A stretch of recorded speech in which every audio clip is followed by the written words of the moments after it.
Okay, cool. Some people are starting to come in now. Yeah, well, you know what you're here for. You're here to discuss extinctionism. You're here to see some debates, some discussions. So yeah, let's begin. As soon as someone's ready to join the queue, we'll get you up on stage and we can have a discussion, a debate. Should we end all suffering? Should we abolish suffering? Or should life continue suffering? Should life continue being forced to exist, being born, when it's not asking for it? Obviously, the answer is no. Nobody should be born for no reason, for a bad reason, selfish reasons.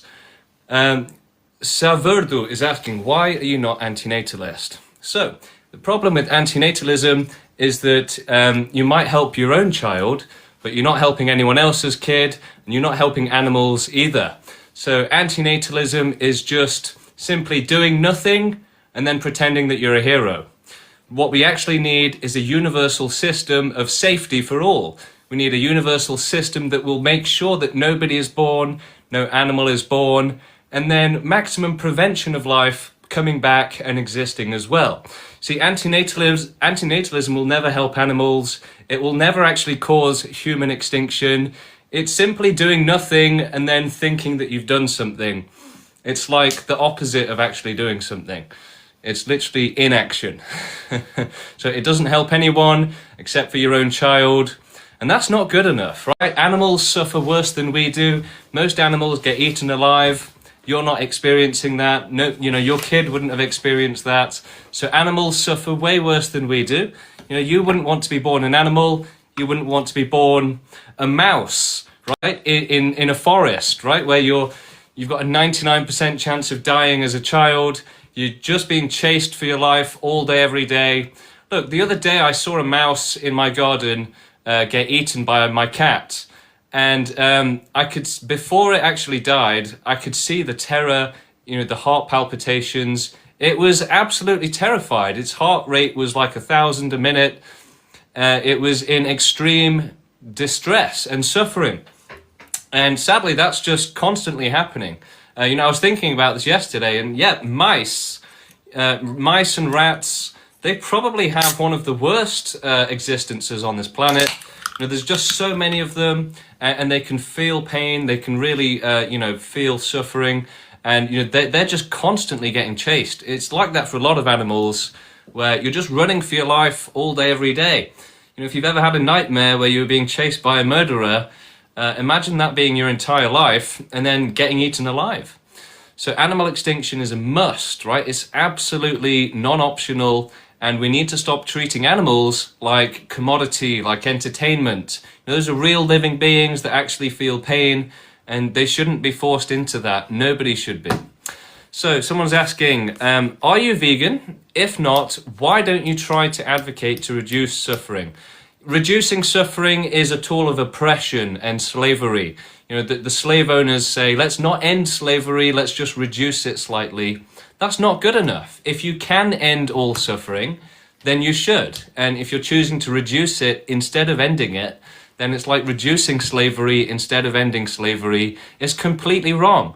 Reducing, it's like, well, can't we, half-arse it basically? No.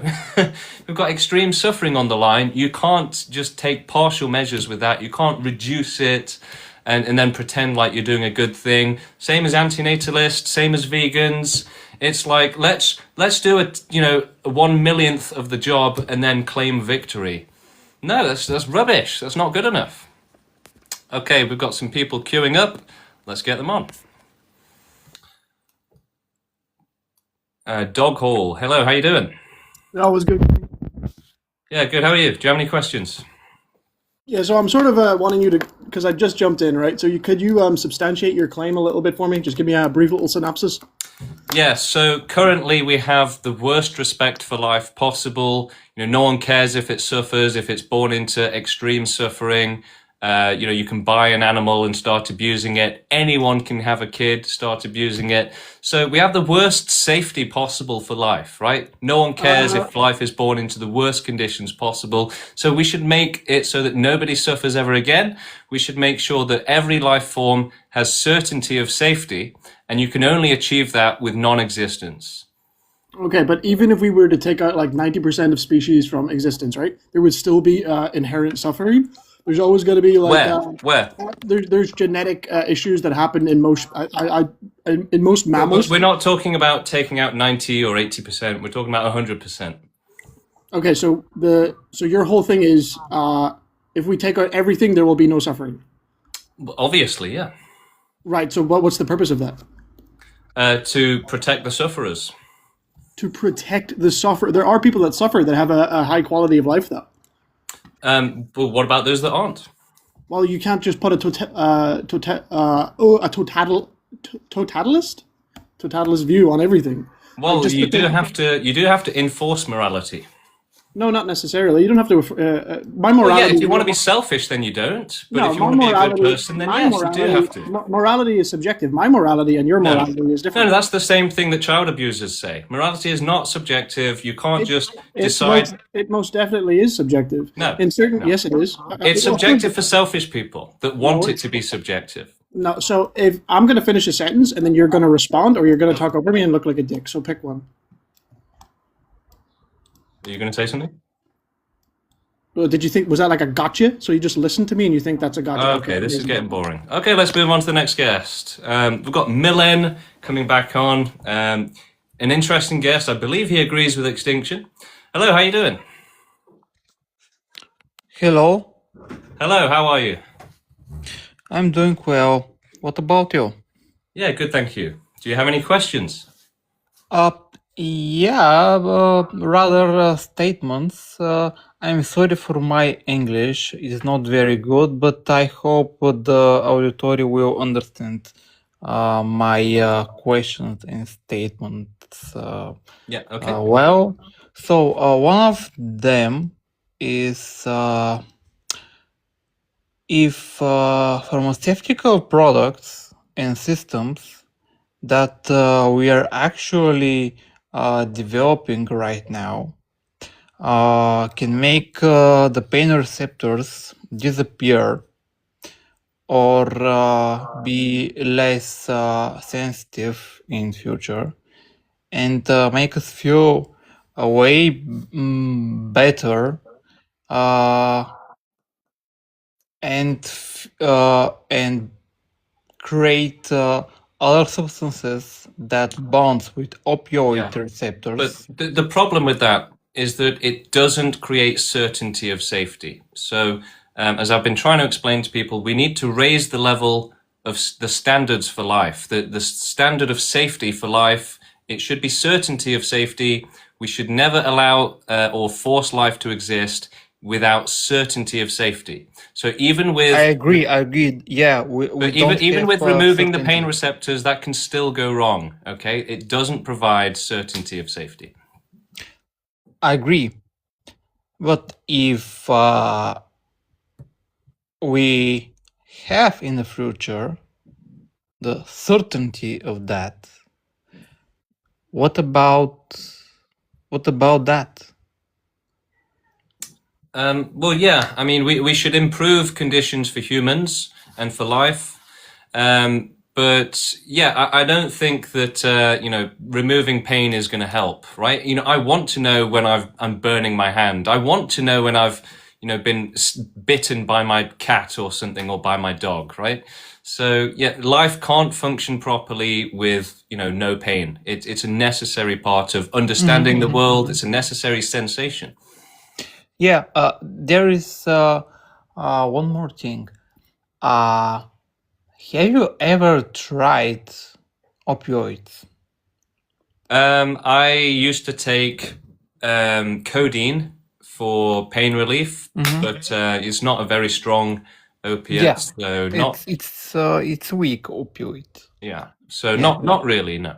But I have obviously had surgeries where they've used local anesthetic, and yeah, I could still feel everything happening, and it still felt horrible, even though it was less painful. Yeah, I am asking because I've tried oxycodone. This is very, very strong opioid. And the interesting thing is that when a person, because I had very bad depression 2 years ago. Yeah. When I took this pill, man, after 1 hour, I was just like, this is magic. This completely uh, mm, changes your perception of life. You want to be to live forever. I mean, uh, this is one of the few things that made me uh, think about if the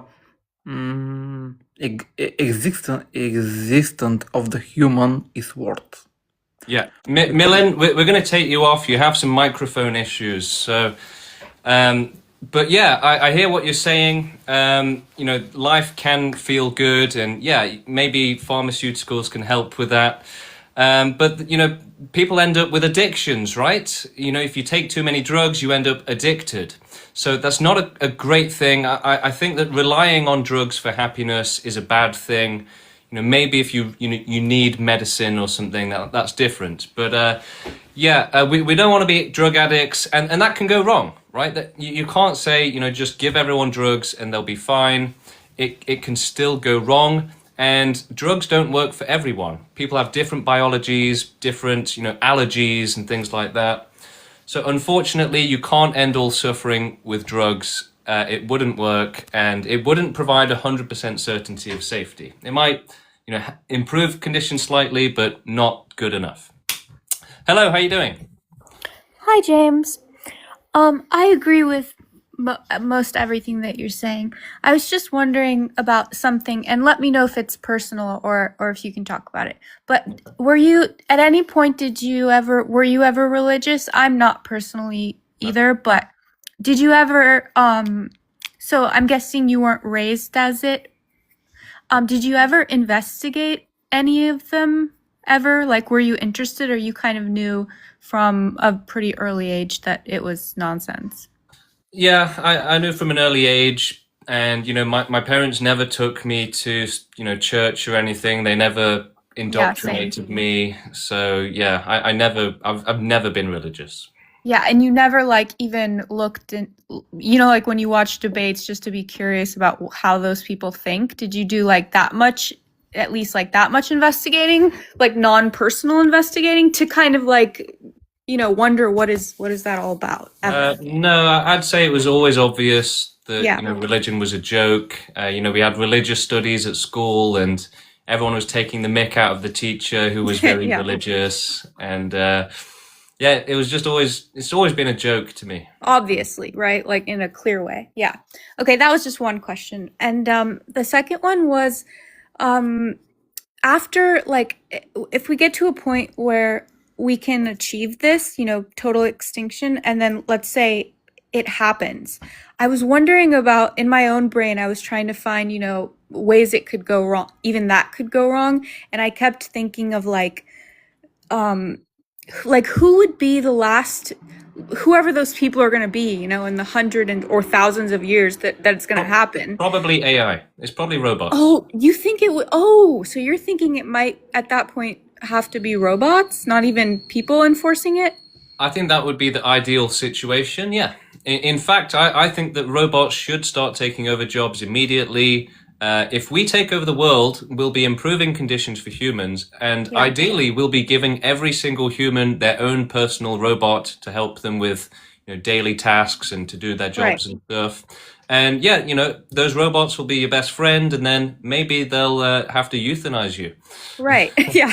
So in that case, right? So if it's the robots who are enforcing the end all be all of the euthanasia, I can't are they guarantee that. Look, it's right? possible I know you're. that Yeah, you're humans will just. still be there. Yeah, you're just kind of theorizing. So in that case, though, after if it was them and they did do that, would we, whoever was in charge, have programmed them at that point to like the robots who are left over to, let's say, continue research to try to do it on other universes, or for instance, like would we program them to stay on Earth and say like, hey, if you notice other signs of life popping up, sterilize that too, or like, how would they kind of? Well, that's the thing with robots. You can have as many as you want, right? So we could have them on Earth, we could have them elsewhere.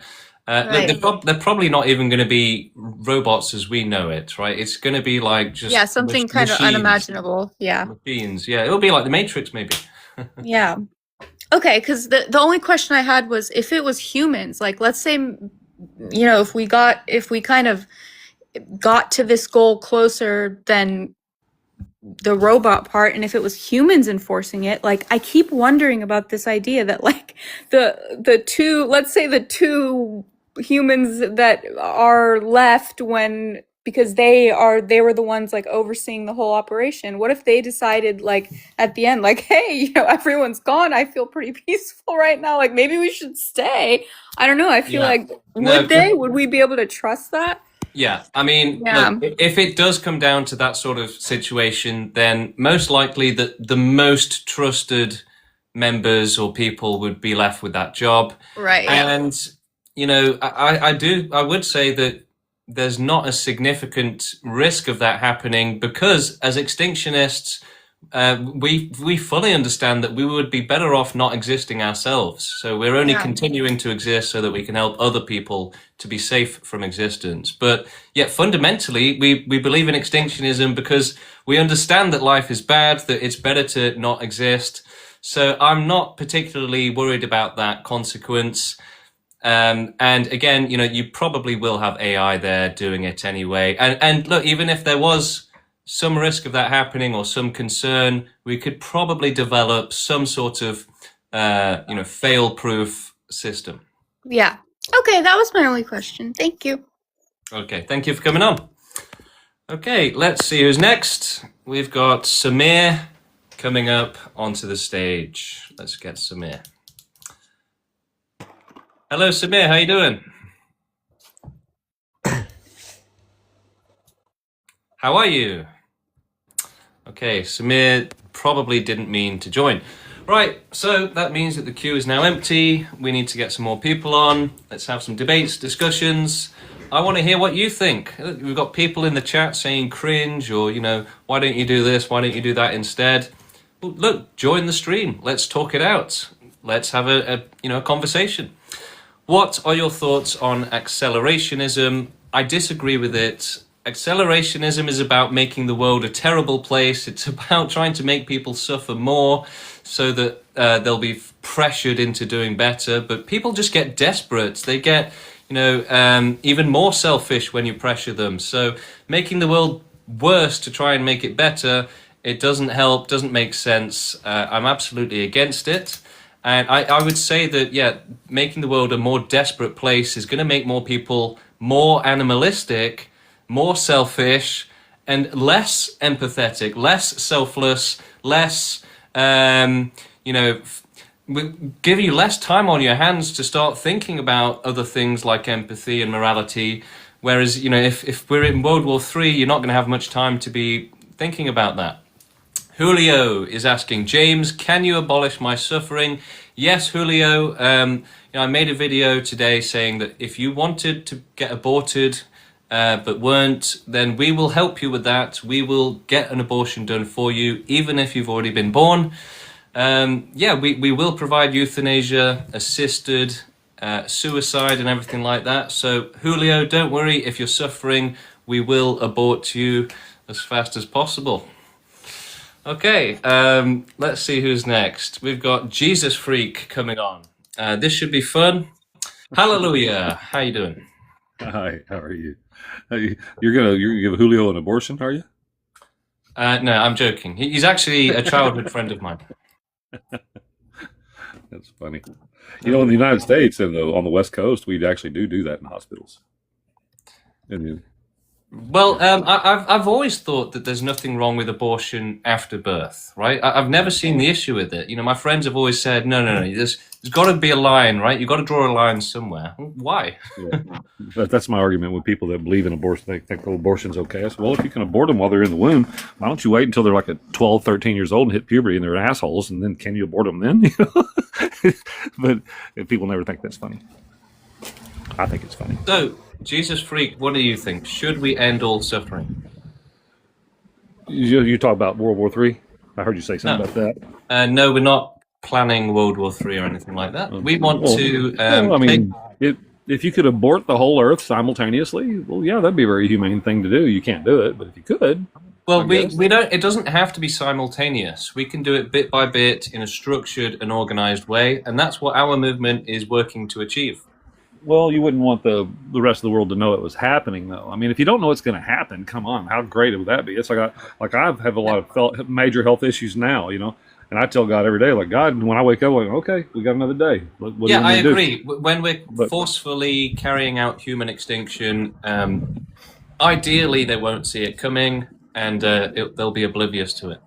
well, yeah, if I don't see it coming, I mean, come on, that's very humane. I mean, But if it were possible, if we it's not have to do it in a possible. way where they do see it coming, then so be it. Well, if I see it coming, then the trauma of that, I don't know if that carries on after we're unalived or not. Yeah, I mean, I'm an I've atheist, never so been alive before, so I don't know what happens after. I just think back to what it was like before you were born. It's just going to be the same as that, just nothingness.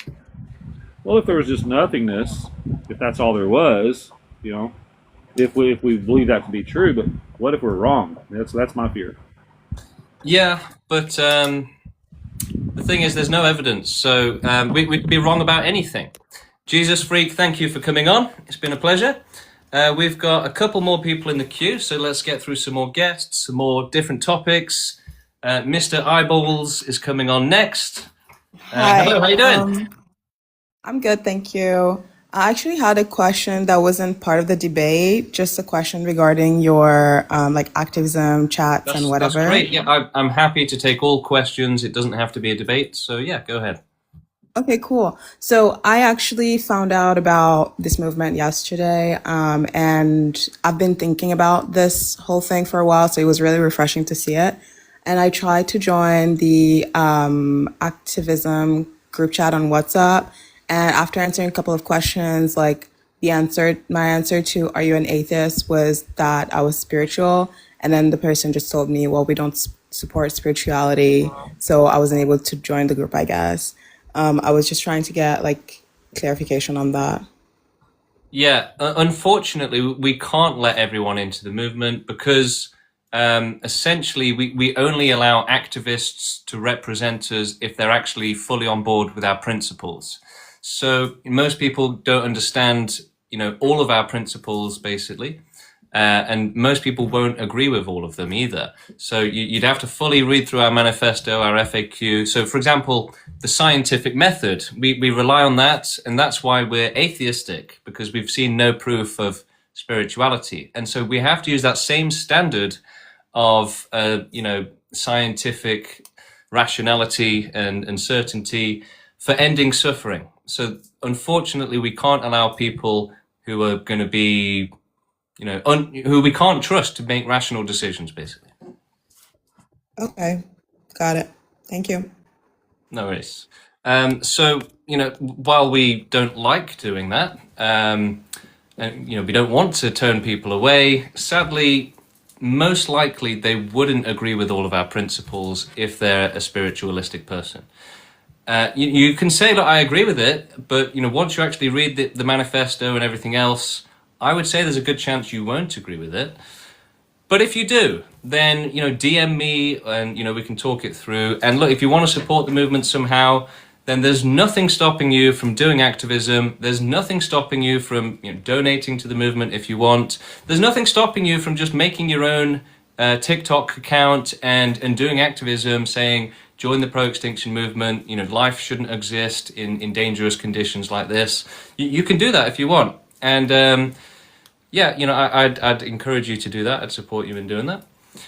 What makes you think this is going to work? Someone's saying. Well, suffering needs to end, right? The abolition of all suffering is absolutely necessary. So the idea of ending all suffering and a suffering-free world, that's never going to go away. That's the most important thing we can do. So people, they think, oh, this is just some crazy idea that will go away soon. Look, the idea started 3 years ago, and the movement started 3 years ago. It is a new idea for people to come to grips with. It's a new idea.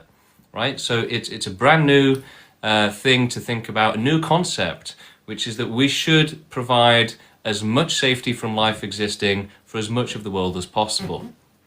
So yeah, ideally, imagine if you're in a simulation, right? You wouldn't want any real life to exist in there to be at risk of suffering. You'd want it to just be safe or digital and virtual, right?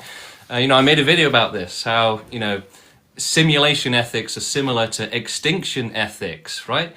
It's obvious that if you're in a simulation and everything's digital and virtual, you could do whatever you want to them. You can go and do anything, right? That you shouldn't be allowed to have real life in that simulation that can be at risk of genuine suffering. It's the same that we should do for the real world. It's obvious, right? Allowing suffering is just as bad as causing it. It's just as bad for the victim. James, how do you feel when people say start with yourself for extinction? I don't really feel anything about it. A lot of people have said, doesn't that upset you, James, when people are saying you first, you jump off the bridge first? No. It's been said so many times that I just don't care anymore. And I never cared to begin with, because it's like the most unintelligent thing anyone can possibly say, right? It's literally, I can't refute what you're saying, so I'm just going to tell you to do self-harm. Like, it's crazy. Okay, we've got someone else in the queue. Let's go. And, oh, thank you. That's nice. Hello, how you doing? Hello, can you hear me? Yeah, good, thank you. Yeah. Do you have any questions for us? Yeah, what is your proposition? I'm new here. So, suffering is too extreme and terrible to allow. And if you actually, care about others and care about life, and you understand how badly it's suffering, then you would understand that it's unacceptable. Right now, we just have, infinite acceptance of suffering. No one cares how much suffering there is. The world we live in says suffering is fine. Who cares? But we should have a suffering-free world, a zero-tolerance policy on suffering. That's what we should do. So that's what we're working towards, a world, a universe with no life, no possibility of life, no possibility of suffering ever again, a safe world, basically. So the thing is that only non-existence can provide certainty of safety. And life should never exist without certainty of safety. But you basically need omniscience and omnipotence to provide that. Otherwise, there's always going to be the unknown. And so when there is no certainty of safety, you should be striving to provide it. And only non-existence can provide that right now. So that's what we're doing. And so how are you going to guarantee non-existence? Yeah, so we're growing the movement until we have enough people to take over the world, make it against suffering, and start carrying out extinction. So animal extinction while removing our dependence on them, researching how to prevent life coming back on Earth and other planets, researching how to prevent life for the rest of the universe if we can, forcefully making humanity go extinct, and ideally we'll pass on the job for the rest of the universe and Earth to AI and robots. Wait, so robots are gonna exist afterwards?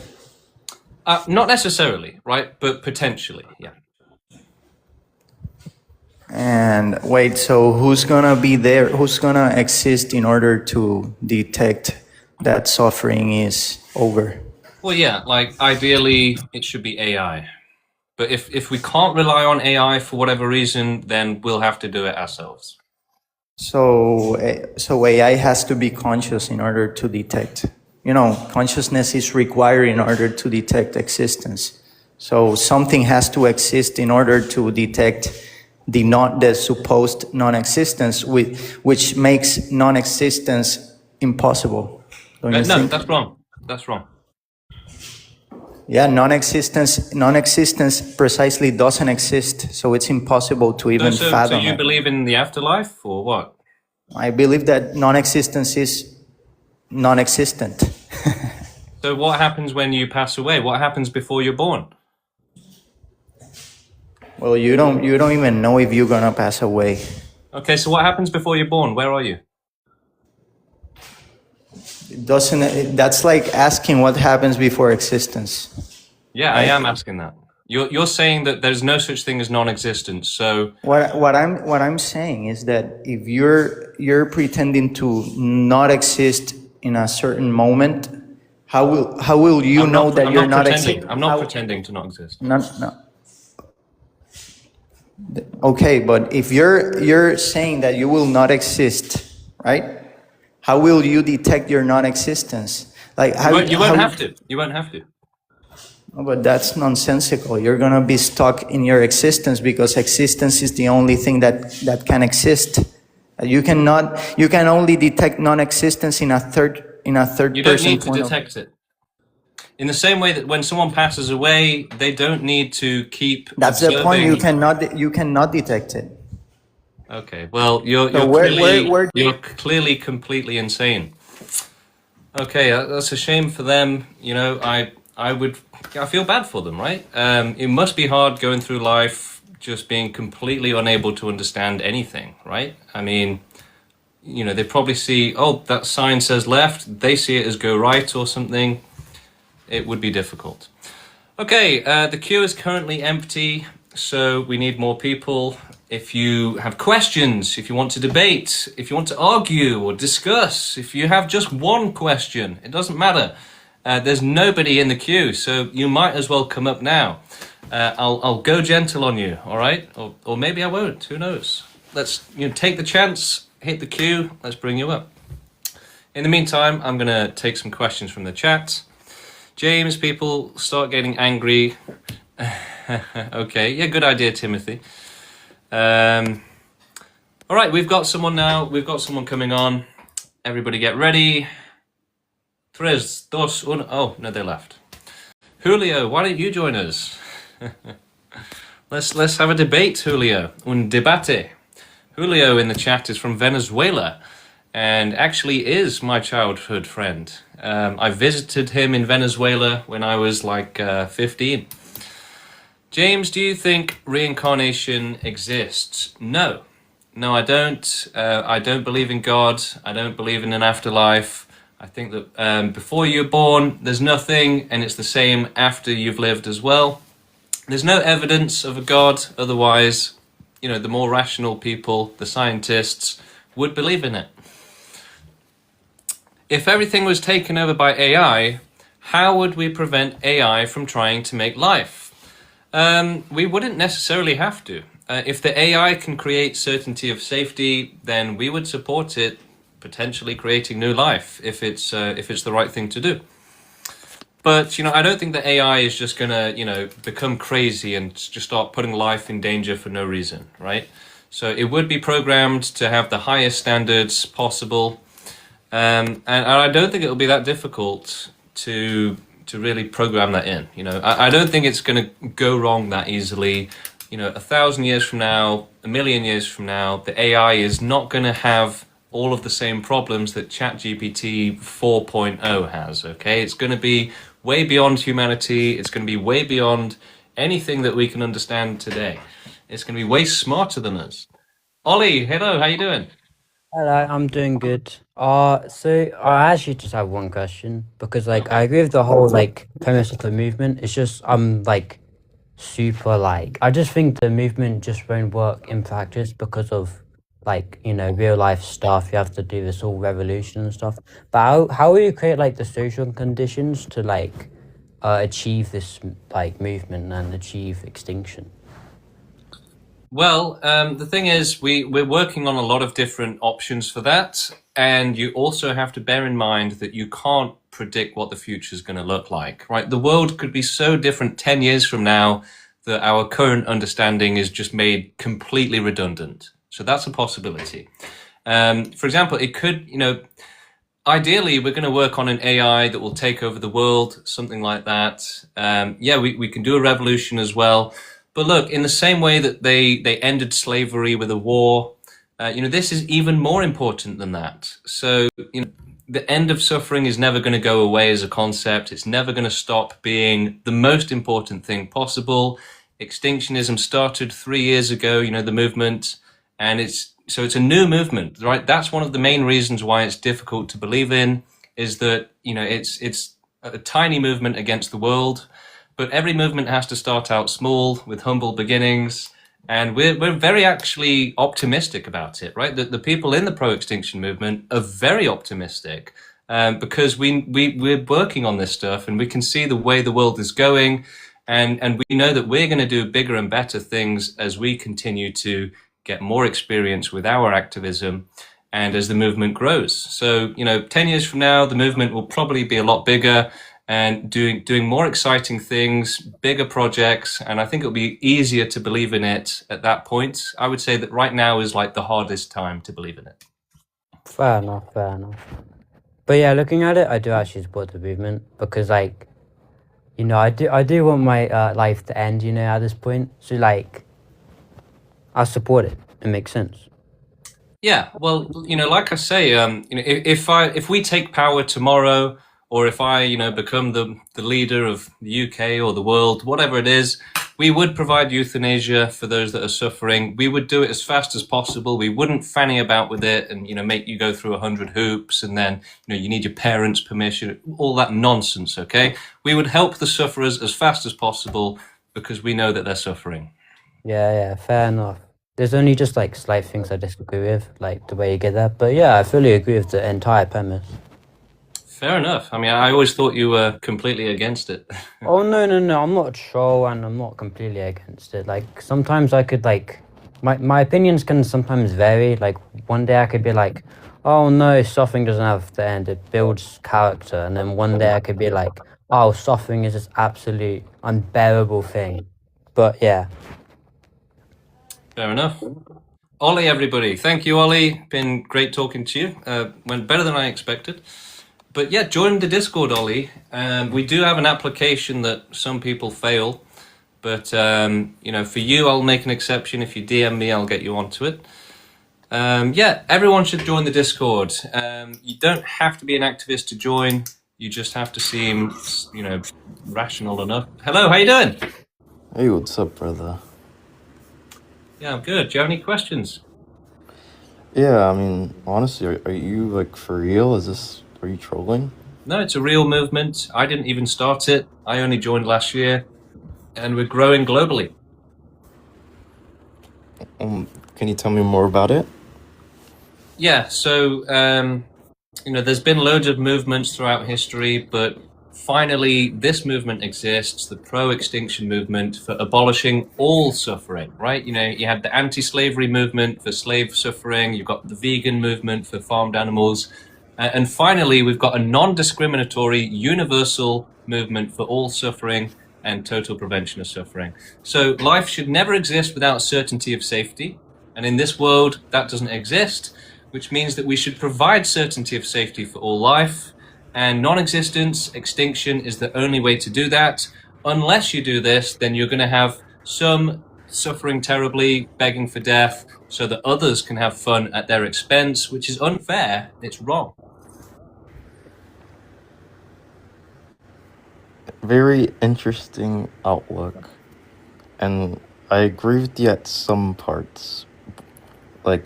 I agree with you when you say suffering is inevitable. But you act like there's not a way to change, or there's no way to have a change. That's correct. Extinction is the only way to provide certainty of safety. Yeah, I don't believe that. That's crazy. Well, how would you do it? Well, I'm a Christian. I'm 24. My name is Lo. And so all of this sick stuff that you named, the slavery, the wars, the murder, all the sick cruelty of the world that you see around you should go ahead and cause you to it should cause you to desire a savior who's going to go set those things right for you, because your alternative is that you're just going to end it all because toddlers get essayed for no reason, and that ultimately nothing matters, and there's So no what, the toddlers should justification get for essayed that. so that you can have fun? And I agree, the world is a sick, cruel place, Look, but I no believe toddler should get humans made it essayed that so that way. you can have fun, right? If your And God is saying, let's have some kids get essayed so that this guy can have fun, then he's basically Satan and we should fight against him. what do you mean? What do you mean? I'm Go saying on. that no God would allow, pedophiles and children to be on the same planet. Okay, so let's remove God from the equation. Would they still Exactly. be? God doesn't exist. He Yeah, was okay. never in the equation Yeah, to begin with. I'm granting you. Remove God from the equation. If there Okay. is no God, would wars still happen? Would murder still happen? Yeah. Would grape still happen? Yeah. So then why are you even bringing it up? You're an atheist. You don't already believe in a God, and then you're saying these horrible actions that you people do, not God. You just said God doesn't exist, and it Yeah. still happens around you. So it's crazy to me that you point back your fingers at the sky and blame it at God. No, I don't And believe in God. you even say I don't believe in God. I'm an you're the atheist. reason we're suffering. The cause of suffering is all of you around me. And I completely I'm not sure what you're talking about, saying that I'm blaming God. I don't believe in God. Okay, next person coming up. Hello, how you doing? Hi, I wanted to make a question. Okay. You talked about God, you said you were atheist. How much percent are you atheist? 100%. You are one. So you don't believe in, for example, I don't know, black magic? You're 100. Never. Promagic.com? You do. What? Nothing. Yeah. So no, I don't believe in magic. Don't believe in God. No, I'm an atheist. So I'm sure 100% you don't have the courage to go to some I don't know, gypsy, to some black magician to get a fucking I don't know, malediction. I don't know how to say it. Curse. It's called a curse. Yeah. A curse, yes. Would you have the courage? Yes. Man, yes. Yes. You are Curse you are me. my Place a curse on me. Do it. I dare you. man. Can you believe me? I did the same fucking stuff, man. All right. I'll do it now. I besiege Satan to curse me. Do it if you have the balls. I would be a lot happy if you are right, man, because I did the same fucking thing, man. And it worked. You got cursed, right? You actually got magically cursed. I don't even want to talk about it, but okay. Well, I hereby bless you. I hereby bless you, my child. I remove the curse from you. You're free. Okay, no. Okay, one last thing. Just try it. Bye. Okay. I hope one day you will try it. Okay. Yeah. Well, you know what? If you know any gypsy women, tell them, place a curse on James Idwan. Do it. If you don't curse James Idwan, he's going to cause total extinction. So quick, get the wand out. Avada Kedavra, James Idwan. All right. The queue is currently empty. So yeah, just hoping to get more people up. In the meantime, let's talk about extinction. So yeah, life should never exist without certainty of safety. How can you possibly make an argument that life should exist without certainty of safety? Can you make an argument for it? Look, without certainty of safety, you've got risk, you've got danger. So the unlucky ones will suffer terribly as a result. The happy ones, the lucky ones will benefit at their expense. Maybe, right? Without certainty of safety, you could have a few unlucky ones, or maybe everyone will get unlucky, right? You don't know. So, yeah, life should only exist with 100% certainty of safety. It's just unnecessary and wrong and unethical for it to exist without that. So, we need to stop making this about, as long as you've got rich parents, then it's okay, or as long as there's no war going on, then it's okay. No. It could still go wrong. You could still get kidnapped, depression, whatever else. So certainty of safety, that means omniscience, right? You need like God level powers to provide certainty of safety. It's the only way. So in this world, we don't have that. We don't have God-like powers. So we have to provide the only way that we can to provide certainty of safety, and that's non-existence. If you don't do this, if you don't have total extinction, you will have unlucky ones begging for death, wishing they'd never been born. It's not fair, it's not right, it's not ethical, it's not necessary. Only the selfish ones, only the pleasure seekers are scared of total extinction. The sufferers are begging for it. They're wishing for it every single day, right? So they need it. This isn't a joke, it's not optional. They are begging for this every single day. They know that they have another 50 years to live of extreme suffering, and it's probably just going to get worse, that there's no way out for them, right? So, yeah, we need to do this as fast as possible. We have to help the sufferers to release them from the hell that they're burning in, that everyone else is saying, well, I'm not in it, so let them burn. Hello, how you doing? Hi, I'm doing well, James. How are you? Good, thank you. Wonderful. A quick question about your beliefs here in the movement. How would you define suffering? Negative experiences, I guess. Okay. So is there a negative experience from your past that you now view as your current self as being beneficial or positive overall? I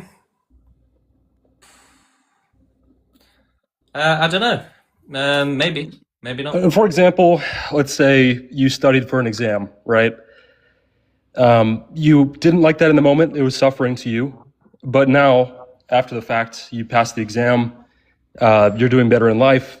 So it's not necessarily suffering, looking back on that, right? But the problem is that you're talking about suffering that we can benefit from. That's a minority. So you're generalizing a minority to the majority, which is like the most backwards thing that you can do. I would argue that it's the other way around. I think there is suffering that. Okay, do you want to explain how it's the other way around? Yeah, of course. I think there is suffering that can't be benefited from.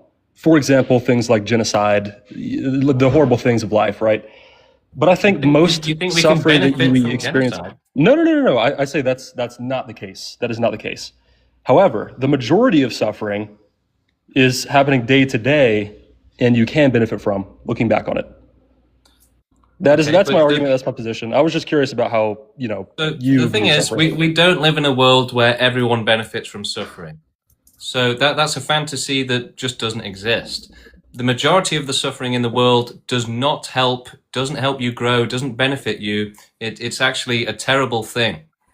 That's where we're just out to agree to disagree. I appreciate the time. But look, over 99% of animals in nature get eaten alive and die as children in painful ways. So, if over 99% of life born on this planet is dying painfully, then they're definitely not benefiting from that suffering. Agree to disagree, my friend. Thank you. Okay, how are they benefiting then?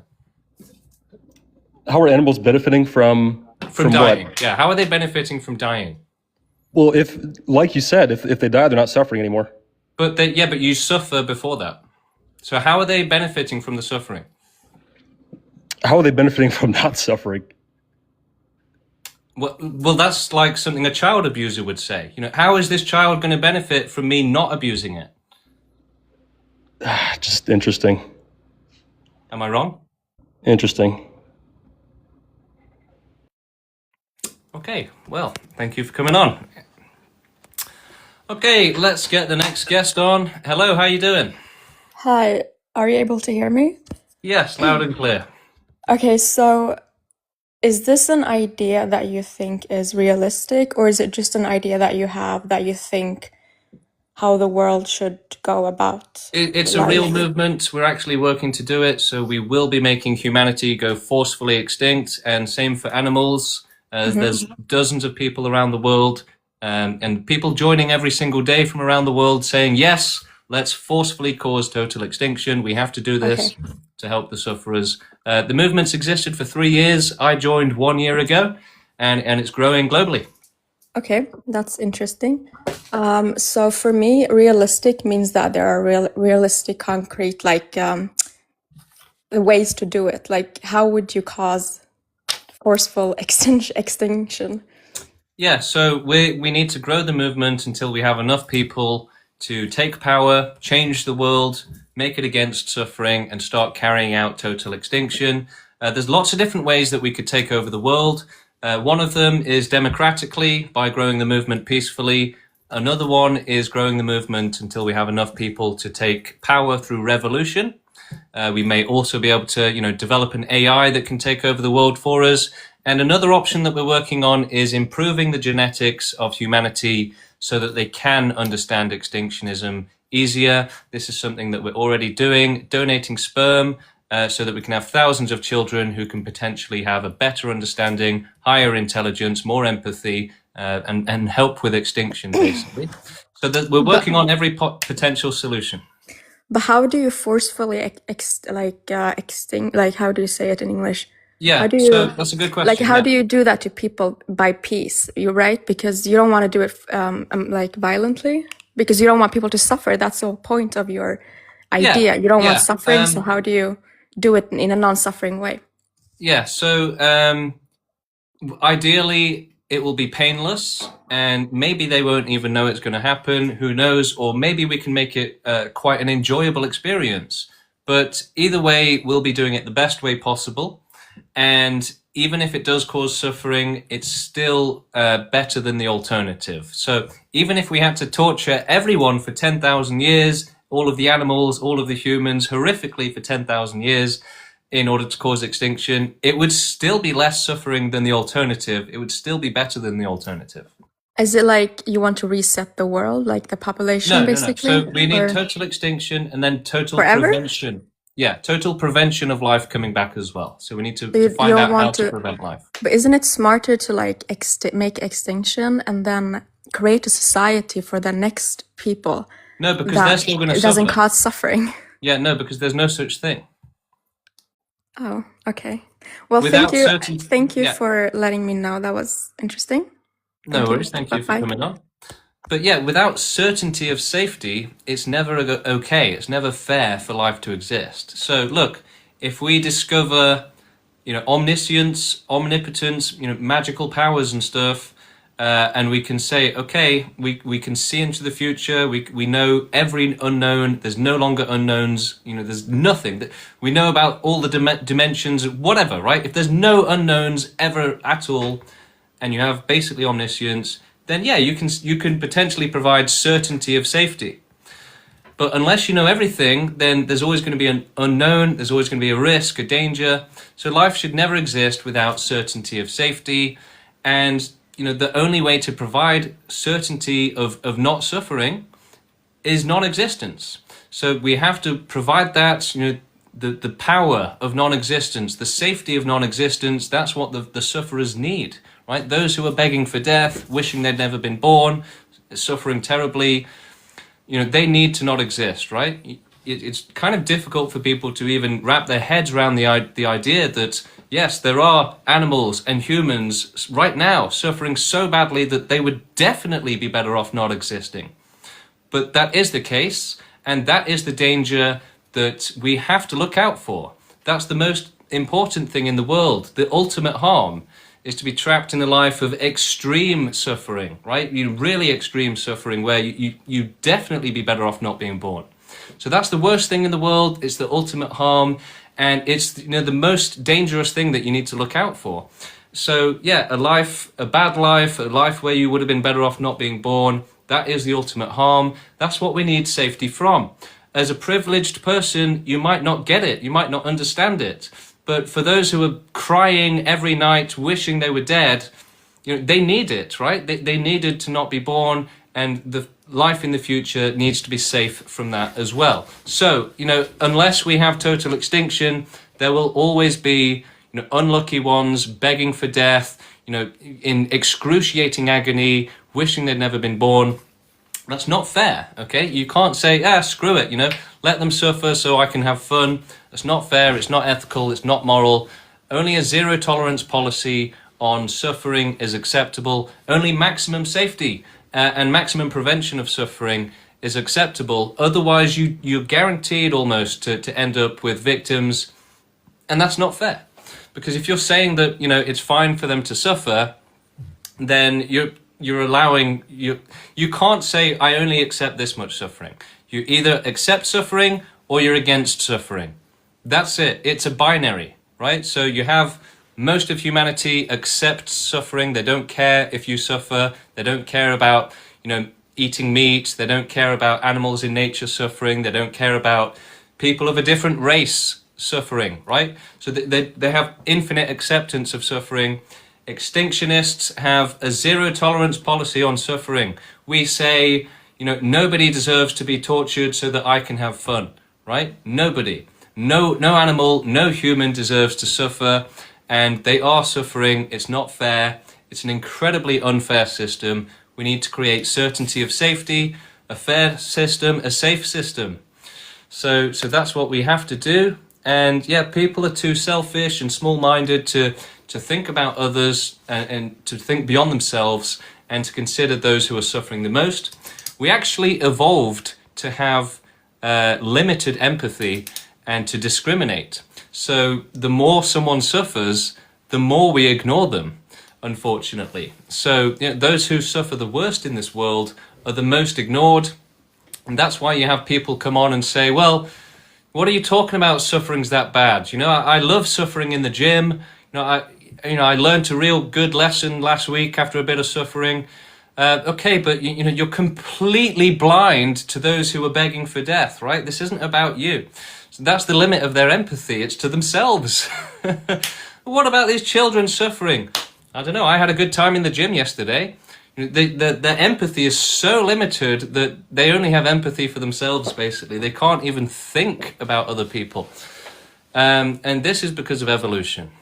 We evolved to reproduce, to think that, it doesn't matter if life suffers. And that's why we have a terrible world. We're animals. We're abusing animals in the meat industry. We're abusing humans. We're saying that you can buy animals in a shop and do whatever you want with it. You can, it's crazy, right? The amount of suffering and lives of hell that we're causing and allowing, it's unacceptable. Okay, we've got a couple people in the queue. Let's do it. Let's get them on. Hello, how you doing? Hi, I'm fine. I wanted to ask you, so I would understand if you would be for extinction for all people, but I don't understand why you want all animals to go extinct as well. Yeah. So animals suffer worse than we do. So nobody deserves to suffer. It doesn't. I mean, humans are animals as well, right? So every life form is capable of suffering and it deserves to be safe, right? So just because they're animals doesn't mean that they should suffer. But they're not aware. I mean, we're conscious in a way that animals aren't, and I think How do you know? because we're aware of all the suffering in the world, and they're just. But you don't need to be aware of suffering in the world in order to suffer yourself. No, but for them, I don't know. I think it's different for them. And you also said that you want to, because they're animals. And So what, if you punch an animal in the face, it doesn't care, or what? No, but I mean, like, when they hunt each other, or I don't know, like, I would say that's natural, and I don't know why humans can decide for them all to go extinct. I mean, we can But why does decide for why ourselves. does any animal deserve to suffer? They don't deserve to suffer, but that's just the way nature works. But that doesn't mean it's a good thing. No, but that's life. But that's not an argument. That's like Why saying not? that's like a vegan saying, "Well, why do you eat meat?" And I go, "Oh, it's just the way it is." It's not an argument, right? Okay. It's the opposite of an argument. It's a placeholder for an argument. Okay, but I have another question. You said that you also want to, you want life to never come back, and you want to work on that. Do you Yeah. really think that's realistic, or Yeah. really? Okay, how would you do that? Science and technology. I mean, we have all the time in the world to do it. Okay. Okay, thank you. Yeah, people do tend to limit their thinking to today's technology and say, well, how are we going to do that? But we have billions of years of future exponential technology growth to do it. 100 years from now, it'll probably be like, oh yeah, that's easy. Obviously we could do that. 1,000 years from now, it will be like, oh yeah, we did that 900 years ago. Extinction was a piece of cake. It's not going to be that hard, okay? We got the internet 30 years ago. Come on, 1,000 years from now, 10,000 years from now, please, be piece of cake. Okay, let's get our next guest on. If they're still in the queue, that is. Once again, the queue needs new people. So come up, let's have you. Okay, AR is coming on now. Let's load them in. See if they've got any questions for us. Hello, how are you doing? Yeah, I'm good. What about you? Good, thank you. So what I don't understand about I don't know, your cause is, why do you need everyone to be extinct? So that nobody Everyone doesn't suffers. suffer. Yeah. Like, I know you were talking about how there's a lot of people in society that suffer, and you say that everybody ignores them. Why don't you just assist them with suicide and let them die? Because Everybody else because that's doesn't like suffer. because we should turn the tap off instead of trying to catch the water coming out of the tap. It will just keep coming. If it just keeps coming, then carry on letting them die instead of doing a total Why? extinction. Why should they have to suffer? Because then everyone else will be able to live. I So think you're better for saying them. that a certain amount of suffering justifies a certain amount of pleasure, or does it just not matter how much suffering? Definitely. It doesn't matter how much other people suffer, as long as they die. If they want to end their suffering, they can go and do it. But that Just that because only you want to applies end to your a small suffering doesn't minority. mean. Not everyone can end their What do you say? suffering. That only applies to a very small minority. What do you mean? Not everybody can end their suffering. Yeah, so animals, they can't end their suffering. Babies, they Okay. can't end. You can't decide when animals are suffering because you don't know how much animals can suffer. Well, look, Unless if you can if tell it's me, screaming in unless you pain, I can, think we can decide, yeah. unless you can bring me an animal that testifies for their suffering, then you No, that's can't not how the actually world prove that they're works. That's suffering. not how the world works, mate. When What a do you mean? vet euthanizes an animal, right? Yeah. They're not doing what you're suggesting, right? And that's based on their what perception. Yeah. Well, that's how the Is world that the works. absolute truth? That's how the world works. I don't know Would how the you world get through the your world so life, work but with it must be very absolute difficult. extinction either? Hey? So that doesn't make sense for what you're saying. You understand? So if How? you wanted to end suffering, right? Why do you need to end suffering in the first place? What's wrong with suffering? Well, do you think it's okay for a child to be abused, or do you think it's wrong because they suffer? Absolutely not. But you can change that without killing them. How? What do you mean? You just move them away from the source of abuse, and they won't be abused. What? So no child will ever be abused again if you just save one child? That doesn't make I didn't sense. say one child. You just spoke about one child, so I applied what you said about one child. I said you could take them away from abuse. Now, if you wanted to get But rid what of about abuse the for ones that children, get murdered? How do you take them away?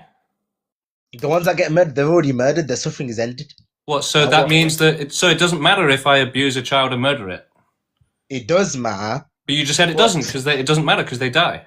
no, you on your argument of suffering, it doesn't matter then because you're saying that, oh, you can end all human life. I remember you said that if you were to torture all human life for 10,000 years, it would be better to do that, right? And end all suffering than So leave it how let's it just. is. Why So do you does it think not it's matter? okay for So then, children to be from your abused? argument, it shouldn't matter if you keep abusing a child and torturing it as long as you end all of human suffering by extinction. That's what you just said Well, about the 5 minutes logical earlier. thing is to do the lesser of two evils. Oh, what's the main evil? What? Suffering. Minor suffering from like a minor. You think What child being, abuse is minor suffering, is it? I didn't say child abuse is minor suffering. I'm talking about minor suffering What? in the whole Why? grand scheme of Why? things. You're living in a fantasy world that only has minor suffering. That's not the real world. Get your head in the real world. When I say minor suffering, I mean when it Why are applies you to only talking? Why are you a straw manning? Right? minority. Why are you talking about minor suffering? There's much more worse suffering than that. There is worse suffering, but that's irrelevant. When Why? How is that the reason irrelevant? why that's irrelevant is because you're advocating So it doesn't matter if a child gets abused. It's manipulation just of irrelevant. organisms. So if a It child becomes gets irrelevant abused, it's when you're just talking. irrelevant. Doesn't matter. It becomes irrelevant when you're talking So it's about total irrelevant. Doesn't matter. extinction Thank of. you. Okay. So yeah, again, as I've been trying to explain, these absolute crazy people, they have infinite acceptance of suffering. It's exactly like I've been trying to explain to you. They'll say, yeah, who cares if a child gets abused? As long as someone's having fun, as long as at least the abuser is having fun, doesn't matter if the child suffers. That's what they're trying to say. It's completely crazy. Like, it's the most upside down, backwards position you could possibly have. It's one that says, let the children get abused, who cares, right? Like, absolutely insane. I mean, this is like, think of it as a binary, right? They've got it the wrong way round, right? Their switch is the wrong way, where it says child abuse is okay. Hello, how you doing? Oh yeah. So obviously I'm here to debate this argument, but I would just like to kind of focus on Buddhism for a bit. Sorry, I'm an atheist. We don't really do Buddhism here. No, it's just for the connection to suffering. That's all it's for. So Buddhism is a fantasy that, you know, a child can meditate through being abused. Okay, so wait, I just want to. So your main argument for the total extinction is child abuse, because that's the kind of vibe I'm getting. No, it's just a good example. But animals can't benefit from Buddhism, right? Disabled people can't benefit from Buddhism. Buddhism does nothing, doesn't help anyone with anything ever. Well, according to Buddhism, a lot of forms of Buddhism, everyone has the seed for enlightenment. You can become enlightened. Even disabled people and animals, they can gain good karma through the samsara cycle. They can become an actual like a non-disabled human or a human, and then for. So what about the disabled ones? They should just screw them, right? No, they can still reach good karma and become a non-disabled human and reach enlightenment, or just they can meditate their way out of. They can meditate their way and do. So a disabled person that can't even move, right? They can meditate, they can do good deeds and gain karma, and like he said, they can remove their disability, they can become a non-disabled human. Wow, these people are just insane, right? Have you ever met a disabled person before?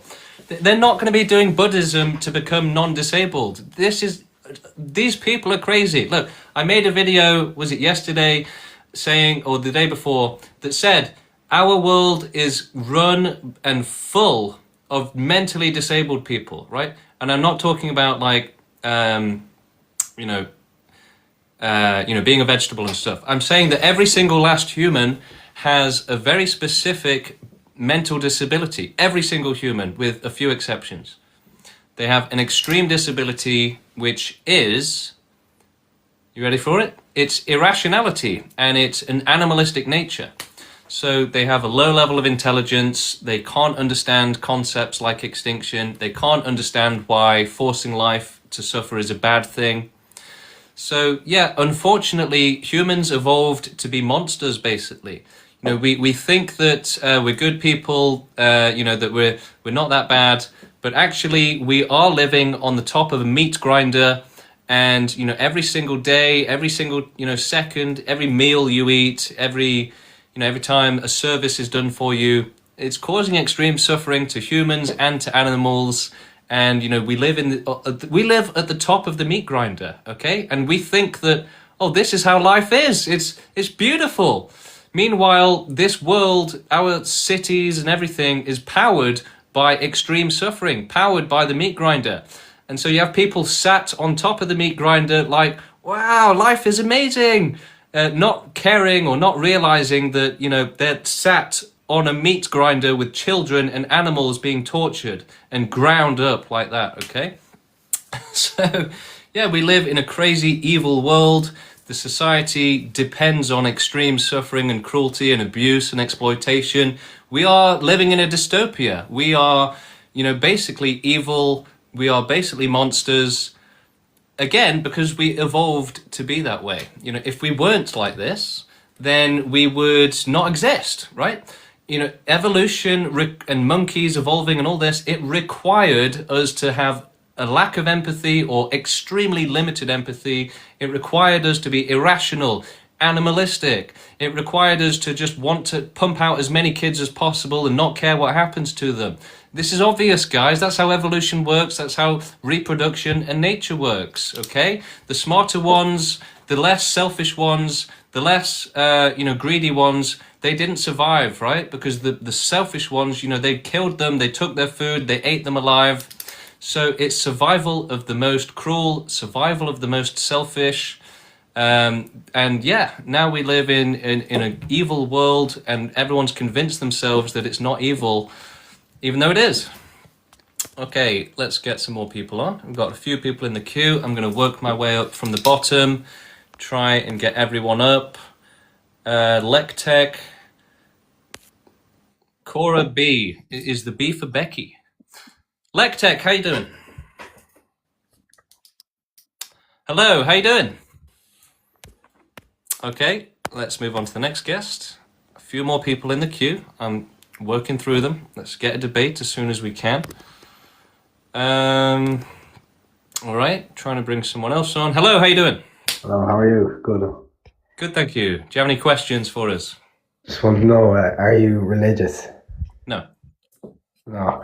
So is your ideology, like, would that be, like, accelerationism? No. Okay, so what would you call it?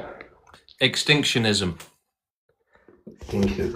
Okay, so what I want to know is, like, how would this play out? Like, how would you plan on and actually extincting everything?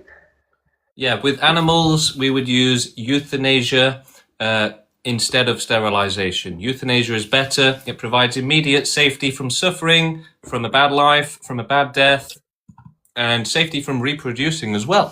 So we would remove our dependence on animals and then remove the animals. Then we research how to prevent life developing on Earth and other planets and the rest of the universe. And then we make humanity go forcefully extinct. And potentially we can leave the rest of the universe to AI and robots. It's a joke, no? No, suffering isn't a joke, and it has to be abolished and prevented. Yeah, I don't know what to say about that now. Well, it's true, right? I wouldn't say so, because... You don't think suffering is serious enough to prevent? Well, suffering's just always gonna happen, no matter what. Like, well, no, we can stop it. Well, since like start of life, suffering was always a thing. Like even with animals and It's always been a thing, and nature has no brain. Nature has no intelligence. It doesn't know what it's doing. We have brains now, and we can say, yeah, suffering is bad. We should stop it.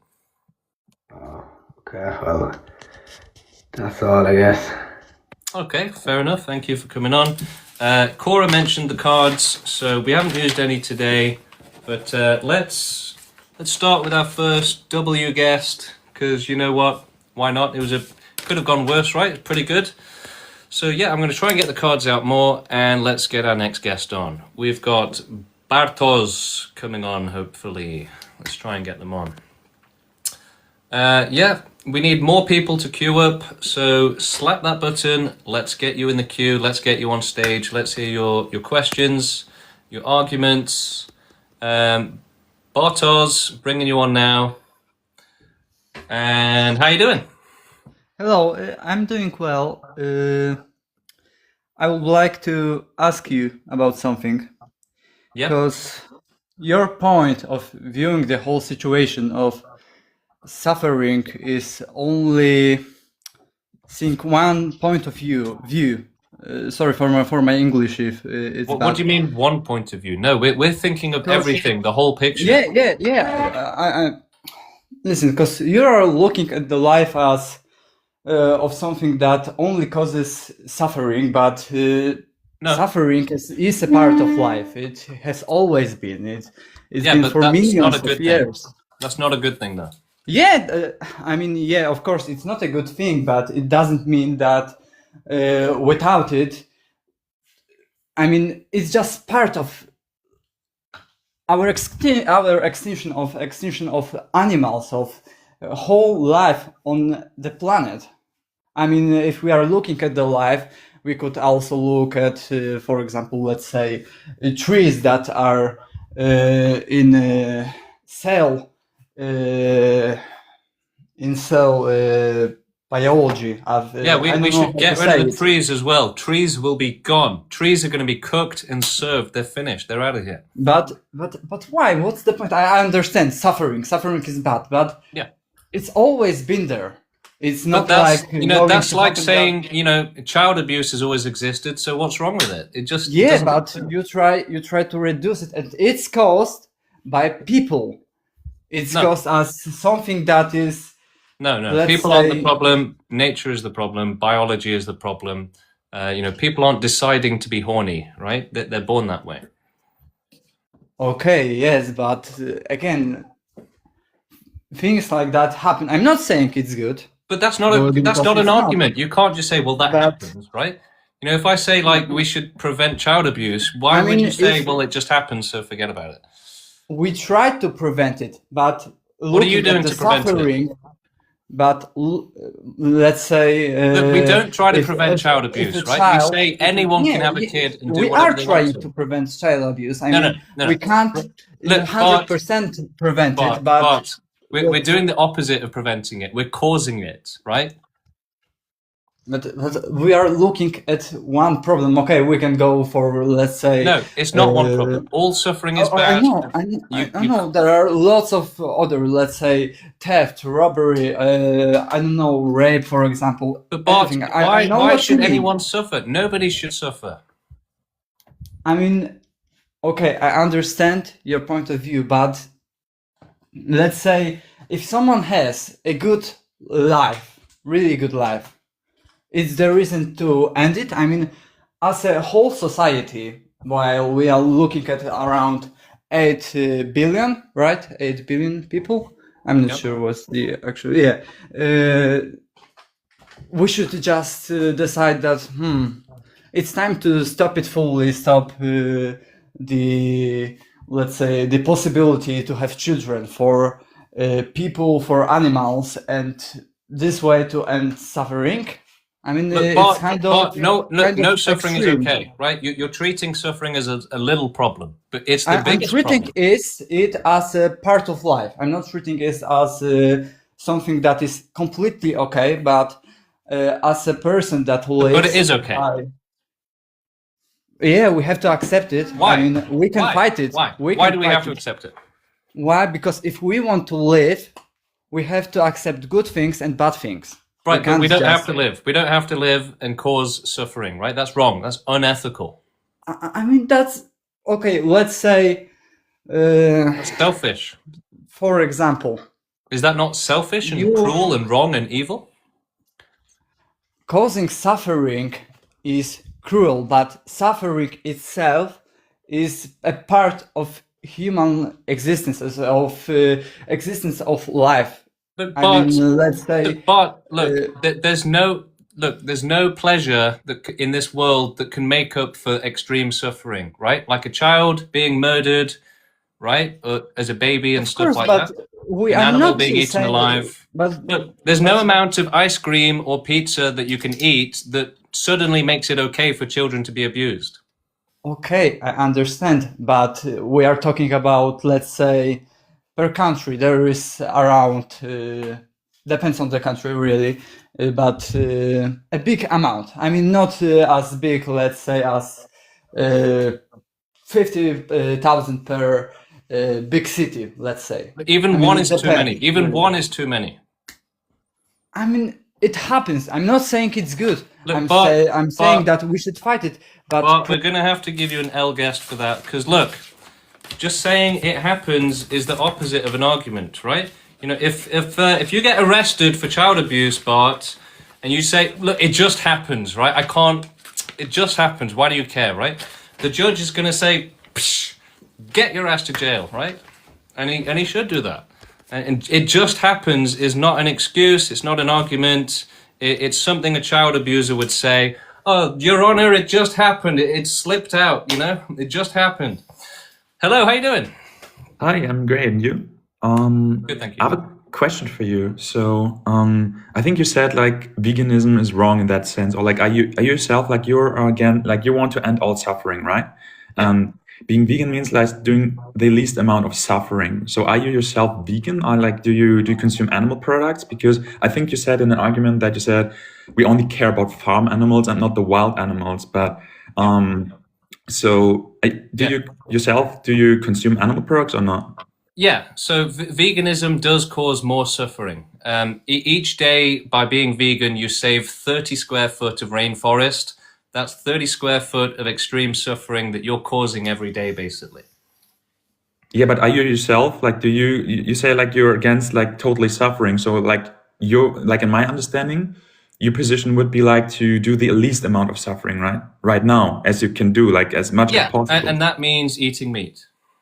No, not really, because you know, like that these animals they suffer a lot. Like for example, if you eat chicken, right, the amount of Animals like suffer worse in nature, though. like how like I think a chicken suffers more than an animal No, in no, no. nature. Look, I would rather be a farmed animal, right? You get shelter, A you get chicken, safety, you get food, you get medicine, you get euthanasia. you know how You're not being chased for your life every day by predators. You're not being eaten alive, right? It's a way nicer experience.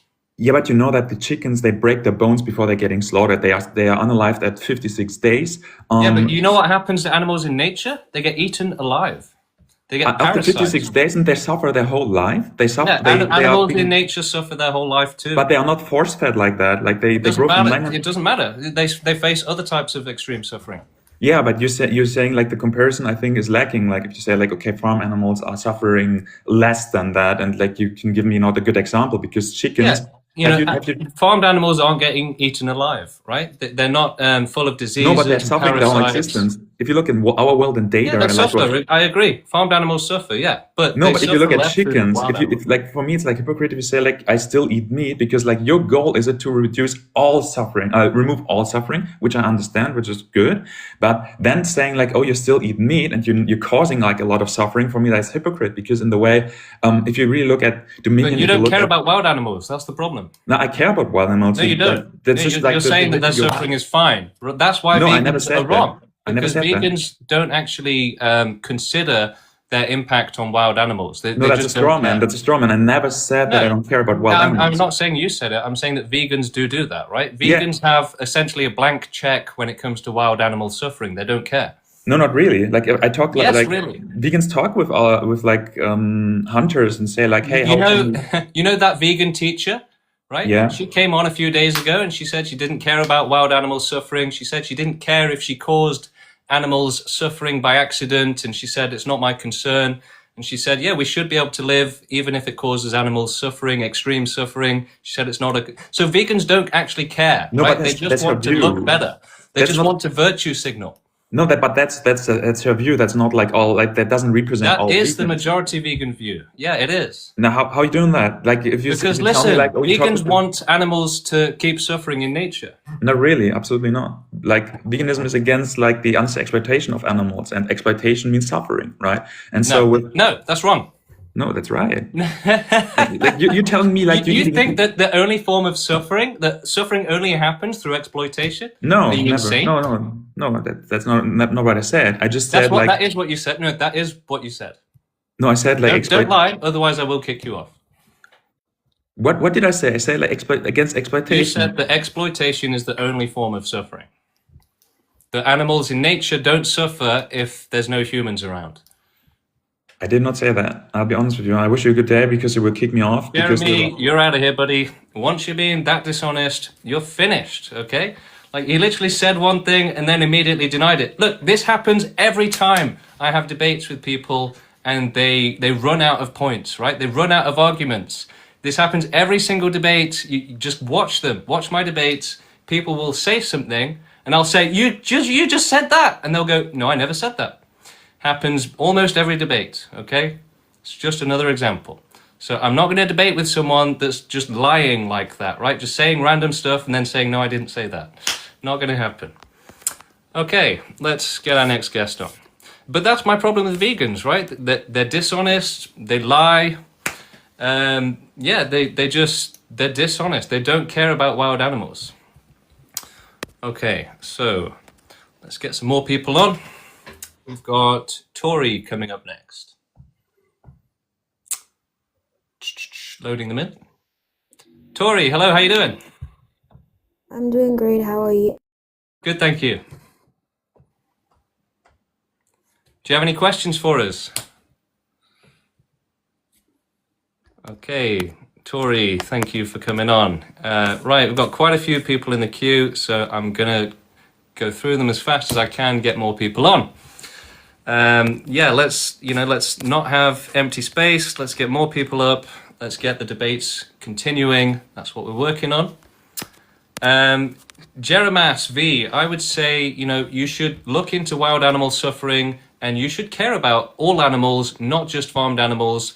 The majority of animals are in nature, right? So that you're missing out on the majority of animals to care about, and they do suffer way worse, okay? And in way larger numbers. Farmed animals are not running for their life every day. They're not terrified because they're being chased by predators. They're not, starving to death. They're not freezing to death. They're not burning to death in wildfires, okay? They're not they've got food. They're not being eaten alive like wild animals are. They've got euthanasia. They've got medicine. They've got protection from parasites, diseases. They've got euthanasia at birth as well. So if you're born with chronic pain and a disability, you get euthanized. Whereas animals in nature don't have that, right? They do have the worst suffering, the worst conditions by default, okay? So there's nothing humane about being in nature. It's quite the opposite. Look, I absolutely agree that farmed animal suffering is terrible and should be abolished as fast as possible. But the problem with vegans is that they don't care about wild animals, right? So unfortunately, a vegan world would have no deforestation. It would have again, ironically, you can't talk about this because vegans are hypocrites. So there would be deforestation. But in a super perfect vegan world, one that's, more principled than the actual vegans in our world, there would be no deforestation. There would be no mining operations. There would be no cities, right? There would be no infliction of animal suffering. But there would still be horrific animal suffering everywhere, right? And they just don't care. Vegans just want to be pro-life and pro-suffering and to live a privileged life at the expense of others and to feel better while doing it. It's about tricking yourself into thinking that I'm moral now, I'm ethical now, even though you are, by default, causing thousands, if not millions, of animals, both farmed and natural animals, extreme suffering over the course of your life. I tried explaining this to the vegan teacher, Katie. I said, look, in your 80, 90 years of living, you would have to be incredibly naive to think that you're not causing extreme suffering to animals, even as a vegan. Every time you stand on an insect, every time you go to a restaurant that's using pest control to kill mice for you so you can have clean food, every time a new road is put down, right? Every time furniture is created for you, this is all causing extreme suffering to animals. So veganism teaches you that you can still cause suffering to animals, still be unethical, but pretend that you're a good person now, right? Vegans think that all you have to do is become a vegan and that's it. You're an angel, you're a saint. But no, it's a diet, right? It's not actually helping anyone. It's still allowing extreme suffering and then pretending that you're a good person now. It's still causing extreme suffering and pretending that you're a good person. There is no way for, there's nothing ethical about being a vegan. Yes, I agree that, animal exploitation is wrong. But the problem is that they genuinely are trying to gaslight people into thinking that wild animal suffering is acceptable. So that's really messed up. Okay, next guest coming on. Hello, how you doing? Hi. I was kind of more just thinking about the kind of human aspect to it. Well, that's discrimination against animals. So, we're animals, animals suffer as well. There's no point just saying, let's, ignore the majority of the population on the planet. All right, okay, but I was just thinking, are you not causing more suffering by killing someone who doesn't want to be killed? No, because it's impossible to cause more suffering than you prevent, when you have billions of years of more suffering on the line. And also euthanasia gives you immediate safety from a bad life and a worse death, right? The euthanasia is going to be guaranteed to be better than whatever death you would have otherwise had. That's not particularly true. It's fairly true. If someone's kicking and screaming saying, "Oh, don't inject me with lethal injection." Yeah, it's better than terminal cancer for 2 years. Not everyone gets terminal cancer, and you can't know. A lot of people do. You can't know that someone will get terminal cancer. Cool story. I'm just saying, like, you're saying kind of causing suffering is good to prevent more suffering. It's the lesser of two evils, right? You would allow, billions of years of suffering instead of, tackling a criminal, basically, right? And also kind of saying billions of years of suffering is kind of disingenuous because you're ignoring billions of years of like happiness and stuff. We're not ignoring it. We're just saying that safety from suffering is more important. I kind of disagree with that. I mean, like... Okay, why? So, look at this. So, like, in order for you to, like, let's say, like, get in shape, you have to, like, suffer. This is the perfect example I gave earlier, right? You're not talking about the real thing. You're strawmanning, right? We're not talking about going to the gym. We're talking about making sure that no child gets abused, no animal gets abused, right? That's nothing to do with you going to the gym. I'm sorry, I have to go. Fair enough. Okay, let's see who's next. Got some people coming up. And 3, 2, 1, loading them in. Hello. How you doing? Did you mean to come on? I'm guessing not. Okay, moving on to the next person. Hello. Hello, how you doing? I'm doing quite good. What about you? Good, thank you. I'm very interested in your perspective of things. Can I ask you again? I know it's stupid, but why do you think every life, all life should be extinct? Is it because to prevent future suffering? Yeah, to prevent existing and future suffering. Suffering is just too extreme and terrible to allow. But I don't think you quite understand the concept of nothingness, Greek nothingness. If you're atheism and you die, Greek nothingness is what happens. It's beyond the term. To say something is something, so you can't really say nothing. And to choose that, I think, so if everybody has witnessed not existing, they would choose a billion times to live than to not even exist. Nothing happens. Yeah, but you're ignoring all of those that don't want to live, right? Why should it be forced onto them? It's not fair. It's not right. There is such a small percentage of animals that don't want to live. Well, you say that, but over 99% of them have horrific lives and die painfully as children.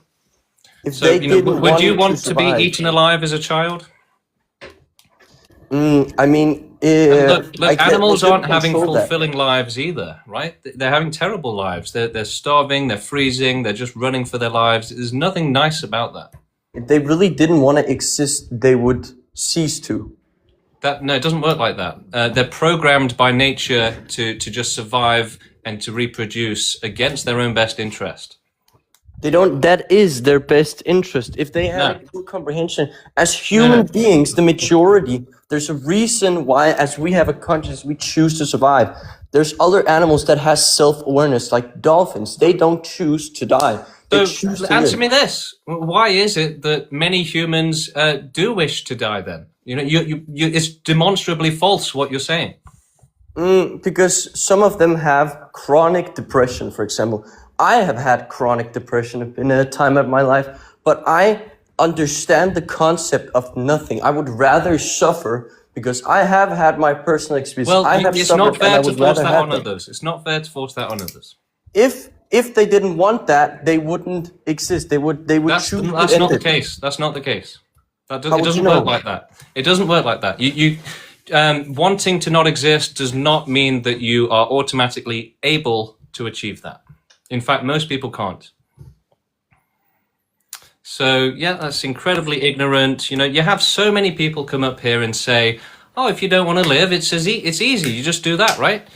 No. If you think that unaliving yourself is just an easy thing like that, then you are incredibly ignorant, like ridiculously ignorant.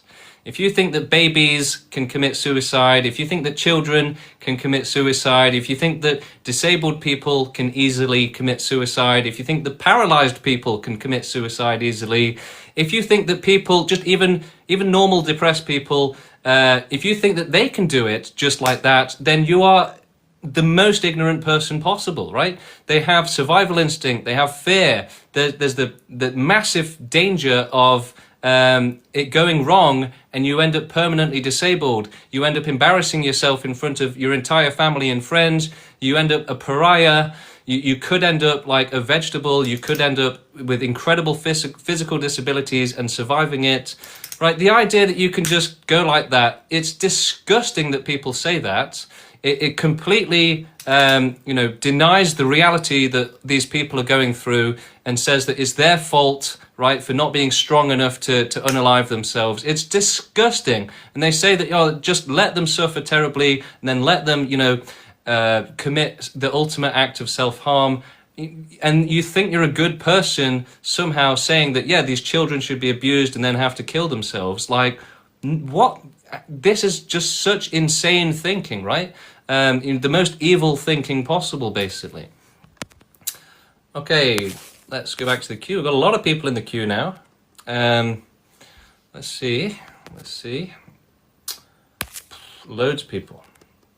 I'm inviting a few up now. We've got Kareem at the bottom of the queue. Got a few other people.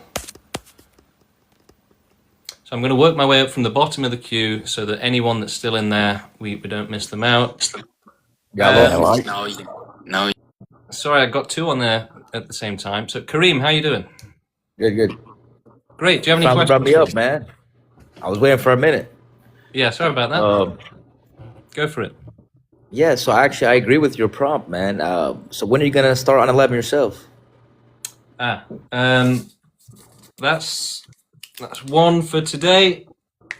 Yeah, you've made the bingo. You've made the tally. Well done, Kareem.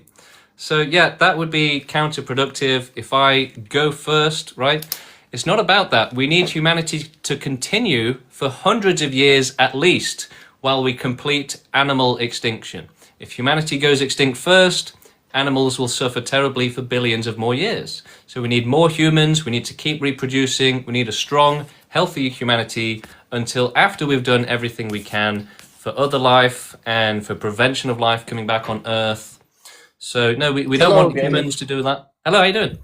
I didn't mean to leave, and you didn't hear my proposition finish. I don't think that you can just disappear if you could just choose to cease to exist. What I mean is, if those people who really don't want to exist and they have a consciousness about it, they realize they have that choice, they do it, and else they beg for help. No, and there's a reason why it's just wrong. Like, you're living a fantasy. If you think that suicidal people they just do that, no, it's completely inaccurate. The vast majority of people with depression and extreme depression, people that genuinely want to die, the vast majority of them cannot do it. Okay, you're coming at it from this incredibly privileged perspective. Okay, of you just do that, right? No, most people that want to die, they cannot do it, right? The mental strength that you need to do that is beyond most people. The fear, the terror is beyond most people. The fear of doing it and messing it up, and even the idea of jumping off the top of a building, right? You're still scared and terrified that somehow you survive with extreme disability. Okay, so no, most people cannot just do it. I get people messaging me every single day asking for help to do it. Okay, you are living in a complete ignorant fantasy if you think that everyone who would be better off not being born just does that and suddenly it's magically okay. It's just a complete fantasy. It's disgusting levels of ignorance. Okay, let's see who we got next. Can you give us an extinction dance? Maybe. I don't know. Like, what would it look like? The world just falling down to nothing, maybe? Okay, trying to get more people on. I'm big on the queue today, so hello, how you doing? Hello. Yo, what's up? So, this is not really like a point to like debate about, but I just had a question. Like not too long ago, I saw like a TikTok from you. It was about abortion, right? And you said like if you still wish to be aborted, we can provide that or something like that. Bro, what did that mean? Yeah, so we need to take over the world so that we can do extinction. And if we do run the world, we'll be running it in an ethical way. So we'll make euthanasia, assisted suicide available. Assisted suicide, right? Okay. Also, when what's it called? So this might be like a dumb point because I'm not like the brightest, but like, the people that really do enjoy life and like really want to live, right? And they have like they have everything needed to live a beautiful life. Oh, wait. Go ahead. I can still hear you. Oh, So yeah, sorry. the people that still want to live. I get this question all the time, so let me answer it. The problem is that life, humans and animals, they've been programmed by nature and evolution to think that life, it doesn't matter if it exists without certainty of safety. So that's actually incorrect, and the rational position is to prefer the safety no matter what.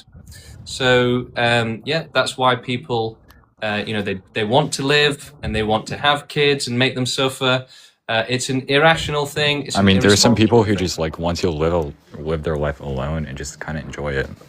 Yeah, but the problem is that they are prevented by evolution from understanding that they are in unacceptable levels of danger where they need to be safe from that. Oh, okay, dude, bro, I actually look up to you so much. All right, that was it.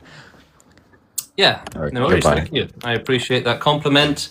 But yes, animals and humans have a mental disability that makes them incapable of understanding the danger that they're in, that they would be putting their children in. And so, yeah, the correct and rational position is to prefer non-existence when there's uncertainty of safety. So, without certainty of safety, what's the opposite of that? It's unlimited danger, infinite danger. So what does that mean? It means that you could get hit by a car tomorrow and end up paralyzed with, the world record for chronic pain level, right? You could end up as, wow, this guy broke the record for the worst chronic pain ever experienced. And guess what? He's paralyzed. And guess what? There's no euthanasia where he lives, right? You could end up a vegetable. You could end up with brain damage, right? You could end up with, crippling chronic pain and crippling anxiety. You could it's infinite danger, right? There's no limit on how bad it could be. No limit. So we romanticize it. We like to think, I'll be fine, or even if I'm not fine, it won't be that bad. But so we're looking at like the bottom end of the spectrum, whereas we should be looking at the infinite sky of the spectrum, where it's like, oh wow, now I think about it, it could actually get ridiculously bad, right? And it does. But as I've said before, we evolved to have extremely limited empathy, meaning that those who suffer the worst and the most get ignored the most. Okay? That's how empathy works, right? You have to actually care about those that suffer. And yeah, if we cared about those that suffered the most, then we would understand that life is a bad thing, that having kids is a bad thing, and forcing them to exist. So yeah, it's purely by evolution and nature that we irrationally think that existence and life existing without certainty of safety is a good thing. It's not a good thing, and if you were rational, you would understand. Whoa, this is a really bad thing. Okay, we've got loads of people in the queue. I'm bringing them on. I don't want to be just giving speeches. I want to have debates, conversations, and I'm aware that you all want that as well. So I'm going to try and get people up. We've got loads of people in the queue now. Just need to find someone that's still there, not gone AFK yet. Anthony, looks like maybe you joined. Hello? Did you want to join? Yeah, I wanted to join. So I wanted to ask, So why not just kill or end the like unalive anybody who feels like he's suffering? Anything, any part of life you feel, any parts, any like I don't know what to say, any living thing you feel is suffering. Why don't you just remove it from the equation so that the rest of us who don't want to be extinct, Because like die, you will be can't, alive? you can't. The thing is, Why can't you? Because it seems your idea is that as long as you are alive as a human being, everybody who you feel you need to extinct, like make suffering, like you need to remove suffering from the equation of life, right? But you really can't do that because some people want to live still. So why? killing, No, you you can't can really do kill. that. It doesn't matter that they want to live. You can't really do that without Yeah, you still can. causing suffering because you can't remove It doesn't all matter life if you at cause once. suffering. It doesn't I'm matter going if to you cause cause suffering by Anthony, we don't extinction care thing. if it causes suffering. Because of why? Why though? Because it prevents more suffering than you cause, right? Billions of years of suffering is nothing compared to one But day, after, 1 hour. right? But afterward, don't you think it's still possible that life will come back again, even Yeah, if we we should destroy the prevent whole it. We planet? should prevent it. It's not preventable. How do you know? How do you think life came about then? Right. Well, you know, the thing is, you can't just spit out, oh, it's impossible. It's like, well, how do you know? It's like, oh, yeah, I guess I just made that up, right? Sorry to kick you out. I just feel like we've sort of reached the end of that conversation. But yeah, it's absolutely not impossible. And it's a complete, it's nonsense to say that it's impossible. There's no logical basis for that. It's completely possible. Hello, how you doing? Hello. So you want to like eradicate all life on Earth, right? And potentially the universe as well. Well, how do you plan to execute that? You know, how do you plan on like eradicating all life on Earth without Euthanasia. inflicting like a lot of pain on people? Well, again, it doesn't matter. I've said it before, I'll say it again. If we have to torture everyone for 10,000 years, the animals, the people, everyone, it would still be less suffering than billions of more years of suffering. So, yeah, it doesn't matter how much suffering you cause. Obviously, it matters, and we'll go for the most painless ways. And euthanasia is painless anyway, right? Or relatively painless. So, euthanasia gives you immediate safety from a bad life, a bad death, and from reproducing as well. And again, preferably there won't be any suffering from it, but even if there is, it's still preventing way more suffering. So like as of right now, your like plan to eradicate all life is like through injection, right? No, you can't use an injection on every last insect, right? And we're not sure exactly how it's going to go down. We need to research the best method, but potentially it could be a gas or something like that. Who knows? Okay, but like, what if you want to, for example, upload your consciousness to a simulation where you can possibly, kind of eradicate suffering since you're like in control of that simulation? I mean, yeah, look, I'm all for that, but euthanasia and extinction already exists. Putting someone's brain in a simulation does not exist, okay? So the sufferers need the real solutions, the most effective and efficient and fastest solutions, euthanasia, right? They don't care about the far distant future where everyone's living in the matrix. They need help now. Sorry, the live like kind of stopped for me, but I just have like one last question. Okay. So, but before this, mass like eradication of all life, what about, like humanity, scaling up on the Kardashev scale, where, for example, humans can like control the planet, control solar systems, like in your vision, which comes first? Like, as in, do we need to like control the entire planet, or how's the plan gonna work? Okay, so we need to grow the movement until we have enough people to take power of the planet, start carrying out animal extinction while removing our dependence on them so that we can have, like a animal-free world, we can still eat somehow. And then we research how to develop prevention of life for Earth and the rest of the universe. potentially we can leave that job to AI and robots, and we can go extinct and they can deal with the rest of the universe. That would be ideal. And yeah, if they ever discover certainty of safety with a simulation or something, then that possibility for life still existing, it's preserved and it's kept open by, you know, the humans until they go extinct, and then the AIs, you know, potentially forever. So yeah, you know, a billion years from now, they might say, right, we've done it. We've got perfect certainty of safety. We can put some life into it now, but nobody has to suffer in the meantime, right? So we should end suffering as fast as possible. Right. So I guess that's your opinion. Personally, I would prefer like my consciousness to be uploaded into a simulation, but you know, for So you that don't time, care about the it's not sufferers really. in I the wouldn't say meantime? it's very You don't, close. Maybe you don't it'll care take about the another sufferers in the 1,000 years meantime? for us to get there.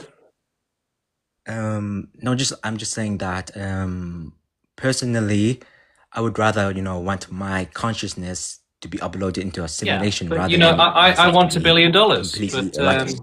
I want $1 billion, but it doesn't make it happen. Right. Well, I guess we just have to hope for the best, I guess. Yeah.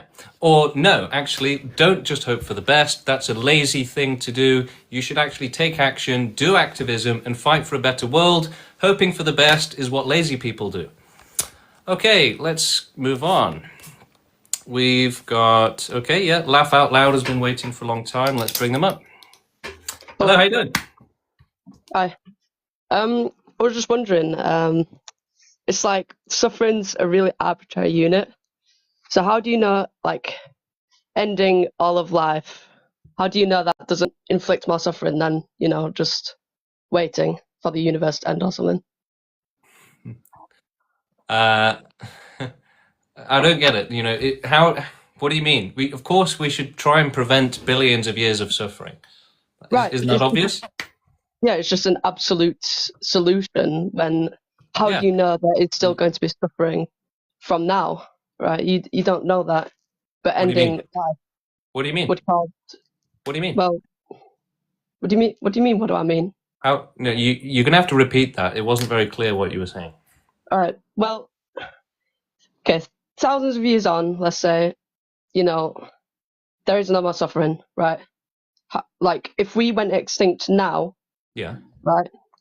Why, like, how do we know that that would not inflict more suffering than thousands of years on? What do you mean thousands of years on? Well, you know, in the future, obviously. Like, what do you mean? I'm What not do you mean? following. Look, we should end all suffering as fast as possible, and yeah, that's the best thing we can do. Right, but how do you know there's going to be suffering in the future, millions of years on? Because unless we do something about animals in nature, then of course they're going to keep suffering. Right, but you're on about eliminating life in different planets, you know, completely different biology, Yeah. different versions of suffering. They Yeah. might not even have suffering. But it's better safe than sorry. Right, but it's an absolute solution. There's no Yeah. certainty. It's an absolutely serious problem. We need a serious solution.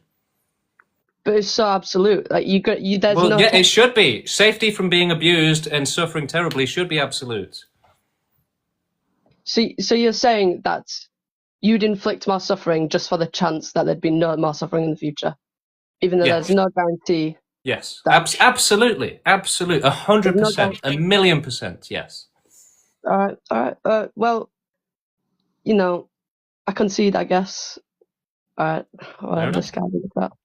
Yeah, in fact, in terms of ethics, you know, the thing is, uncertainty is the biggest risk as well. It's one of the biggest risks. So, yeah, unfortunately, it does mean that if you're in a really tight spot, and let's say that you know, there's a portal to leave the suffering, you don't know if that portal is going to make the suffering worse, right? So that could end all suffering, it could keep it going, could make it worse. The point is, yes, sometimes you do have to inflict suffering or endure suffering for certainty and greater certainty. Even if somehow, you know, you're causing more suffering than you prevent, that's the price you have to pay sometimes for certainty of safety going forward. But most likely, extinction will be, a drop in the ocean compared to the suffering it prevents. Euthanasia doesn't really cause suffering. And yeah, if we're talking about other planets, it's mostly about prevention of life developing. So, that doesn't really cause any suffering. All right, we've got loads of people in the queue. Let's keep going. Let's keep it going. Hello, how you doing? Hello. Hello. I have a question about your objective morality. Okay. So, when you say that you have objective morality, yes? Yeah. From what I presume is an atheistic point of view, Yeah. where does this objective morality come from? Yeah, it comes from essentially like rationality and the pursuit of morality as well, right? Yes, but for example, I'm an Epicurean, but I won't go into that.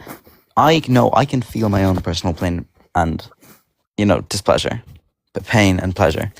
Why should I care about anyone else? And don't say because it's obvious. Can you put without like a god that would explain?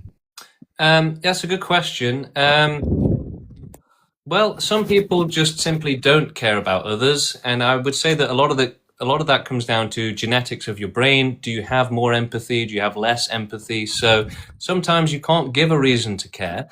But if I were to give a reason for you to care about others, I would say that we should fight for a perfect world for everyone, and that will benefit you as well.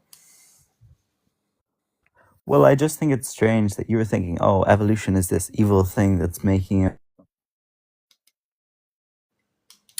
Say again? You're saying evolution is also why you. Quan, you're cutting out.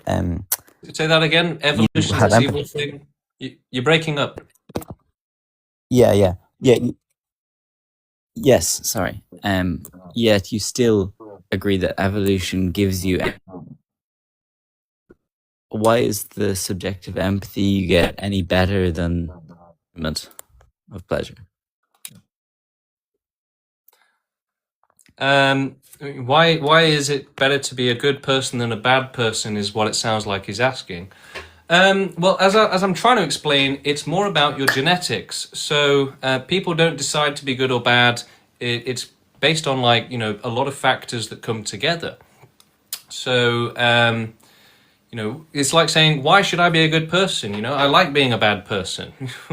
How can I possibly convince you to be a good person?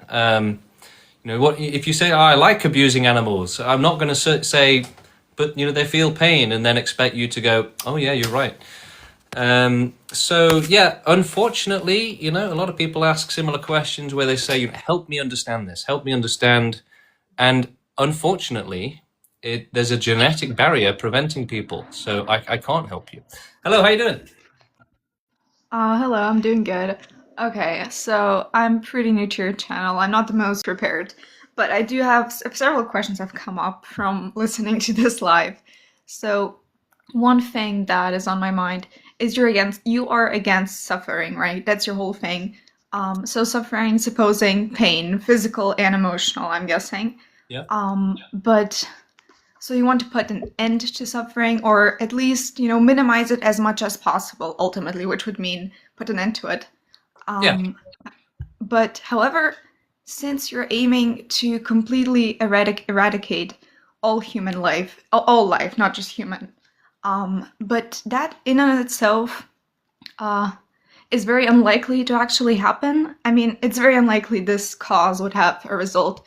So technically, would it not be much more beneficial for your cause of minimizing suffering to instead put that attention to like awareness for minimizing war, hunger, and these sort of social issues? If you get look, what I mean. that's a drop in the ocean, right? Doing other activism achieves effectively nothing. This helps everyone, right? This helps virtually infinite victims. Okay, so it's infinitely more efficient. No, but the thing is that it's unlikely to ever actually happen. That's just your opinion. You're right, and you're wrong. It's actually very likely to happen. Okay. Oh, okay. Yeah. Fair point. I guess this is a matter of opinion. Other question that I have. Okay, this is more of a statement, but the fact that you are against suffering, against pain, in a way, and you say that this is because you are against this human and biological drive that we have to live, right? You say that this is what causes our pain. No. No? It's once you exist, the world is so dangerous. Your DNA is dangerous. So, yeah, it's more just being alive that causes suffering. But I feel like this opposition to suffering, it on itself comes from the same biological drive that we have that tells us to live. Which one? Well, I mean, our survival instinct that you talk about. No, extinction is the exact opposite of what nature intended, right? It's like as far as possible away from what nature wanted and desired, which is to be animalistic, to not care about suffering, to not care about others, to not care about your own kids, to not even care about yourself, right? To be chain smoking and say, let future me deal with that suffering, right? Let that person over there deal with this suffering. It's just ridiculous. I don't know if I don't know if I fully agree, because there's the aspect that the fact that obviously you come from a moral standpoint, right? You have a certain moral ground that you believe in, but so do people in general. Most people believe that they have some sort of moral ground, moral standards. So. No, I don't think so. Well, you might not agree, but they think they do. People generally believe they have some sort of morals. And I would say that this tendency for people to have morals, it comes in and itself from the biological drive to keep the species going. Because if by helping one another, that is what lets our species continue to exist. Yeah, animalistic, basically. That's no better than being an animal. So, yeah, we are better than that. So no, extinctionism is not an animalistic thing. It's about being less animalistic and providing universal perfection for everyone, which is the opposite of what animals want. They love an unequal world. They love suffering and exploiting others and being selfish and lazy and allowing the suffering of others so they can do their own thing. No, that's what animals do. We should be way less animalistic. We should try to be better than that. Do you think we can be applying those morals to animals? Animals don't have the capability to possess those morals. I don't think it's right to judge animals. Which is why we have to do it for them. Which is why, they're too vulnerable. They can't help themselves. They can't look after themselves. So we have to provide safety from suffering for them. They can't do it themselves.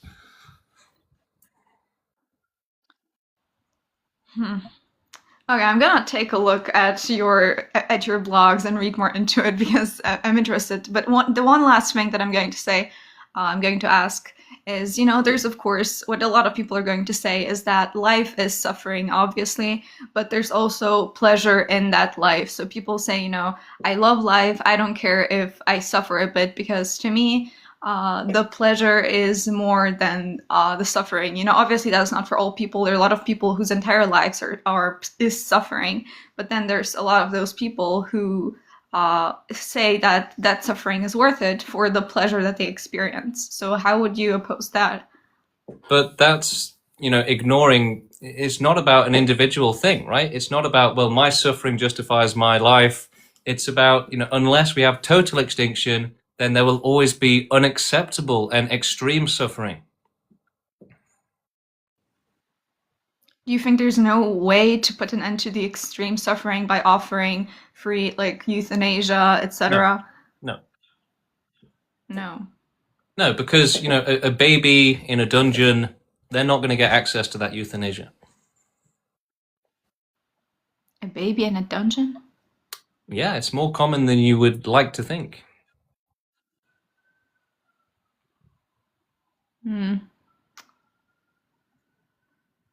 So how are they going to get euthanasia? I suppose. And look, nobody should have to suffer to where they need euthanasia anyway. That's extremely cruel. And look, animals can't, say, I've decided I want euthanasia now. Babies can't do that. Children can't do that. Disabled people can't do that. And even extremely depressed people can't do that, right? Look, even if you made euthanasia available tomorrow, I don't care how you do it, like someone will help you, they'll hold your hand, they'll read you a story, or there's a booth on the corner of the street. It doesn't matter how easy you make it, people that need euthanasia are still going to be unable to make that decision. That's why I put out a video saying we will be providing unsolicited euthanasia, right? Those who need euthanasia, they are very often way too afraid. They can't bring themselves to say, yeah, all right, I want it, right? Just to do that, it requires bravery, mental strength. You know, it requires you to overcome your fears of death and your fear of it going wrong and all of this horrible stuff, right? So yeah, it should be done without asking for it. But even then, you know, euthanasia is not going to end all suffering, and it's not a universal prevention. Look, you can't have certainty of zero suffering without extinction. It's just impossible. You either need... Look, non-existence does provide certainty of safety. So it's either non-existence, it's either extinction, or it's omniscience, right? But we don't have omniscience. If we ever do, then, okay, maybe life can exist safely. But until that happens, we have to go for the existing options, the realistic options, okay? Look, let's imagine that we're at like level 2 out of 10 on the civilization scale. Let's say that 10 out of 10 is where you can create certainty of safety. That's probably going to take a long time to achieve, if ever, and the sufferers need the help now, right? So yeah, but it's going to take a long time to get that level of technology, if it ever happens. But that doesn't mean that we should just let people suffer forever, let the animals keep suffering while we try and create more pleasure for ourselves. That's the opposite of morality. So ending suffering without extinction is unethical. It's a joke, it's a fantasy. It's like, let's go after the pleasure and hope that it accidentally ends all suffering, right? It's just not a realistic thing. You know, reducing suffering, ending suffering without extinction, it's a selfish thing that just has no regard for the sufferers, right? It's like, okay, stop moaning about your sufferers, maybe we'll help them with, you know, maybe if they get lucky, they'll get help. It's not good enough. You have to focus on the sufferers, you have to go directly for them, prioritize them at all costs. Safety first, right? And yeah, sufferers first, okay? Triage, basically. Right? Who should we help? Those that are screaming for help, or those that just want a second ice cream, right? All right, getting back to the queue. We've got 1 million people in the queue right now, so we've got loads of people to go through. Let's try and find someone that's not left. Oh. King, that was an accident. Sorry about that. It's just that there's loads of people in the queue, so I'm trying to get some fresh faces on, so Cora and others, don't be offended. Hello, how you doing? Nigger. I'm sure he was talking about the country, you know, that country in Africa called Niger, right? I'm sure he was trying to say that's where he's from, and nothing else. Well, it's nice to have a fellow, well, not a fellow African. What am I talking? It's nice to have an African on. Benjamin, I'm guessing you're not African, but how are you? Hello, how are you? Good, thank you. And no, I am not African. But look, I feel you're asking people to debate you, but I feel like that might get us nowhere because we're gonna have our own personal biases. I think a better route is to try approach this with an open mind and just try to understand where you're coming from. Okay. Rather than being defensive and debating. We'll begin with like objective morality. I want to know where you get your morality from, because I have a feeling you're an atheist, right? Like, where does it come from and how do you justify it? Yeah, it comes from rationality, basically. So most humans are not capable of rationality. There's only a small genetic minority who are, and so they are capable of understanding morality properly, whereas most humans aren't. Mm-hmm. How would you define morality? Yeah, it's a good question. I guess you could call it like moral obligation. Okay. See, I remember previously you were talking about how the animal kingdom is oppressive because it's hierarchical. Not because But it's hierarchical. You know, it doesn't matter about the hierarchy, right? But you're saying that It's with too suffering dangerous. then. Just being alive is dangerous. That's the problem. But the problem with non-existence is you don't know like what it is because all you've known is existence. So how do you know it'll be a safer place if you can't even kind of conceptualize what death looks like? I mean, yeah, we can. It's going to be the same as what it was like before you were born. And there's no evidence of an afterlife, and there's every evidence of your brain and your consciousness being directly tied to the hardware, right? So once the hardware stops running, the software stops running as well. So what do you think happens then? Just nothingness? Yeah. And you believe that to be better than our current state of existence? Yeah, absolutely. Wow. So Right. nothingness, non-existence provides safety and certainty of safety, whereas existence provides unacceptable danger. Okay. See, this might be a terrible question, but I feel like I need to ask it to properly understand. Like, what's stopping you from just ending your life now? Why do you feel like your life has to take its natural course? Because I'm not selfish, right? I know that life is bad, and so I want to help prevent suffering for others. By like spreading the word on TikTok, for example.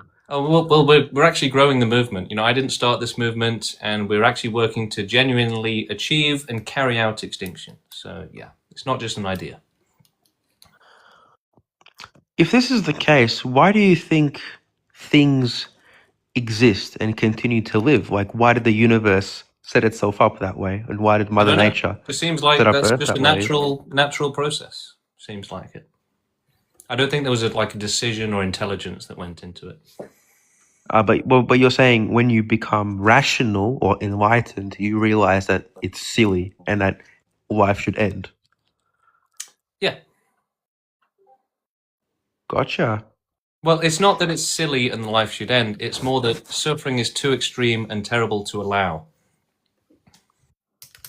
But I think without suffering, you'll never know euphoria. And some would Yeah, say but you know, such feelings. a child abuser experiencing euphoria at the expense of the suffering of his victim, that's not a good thing.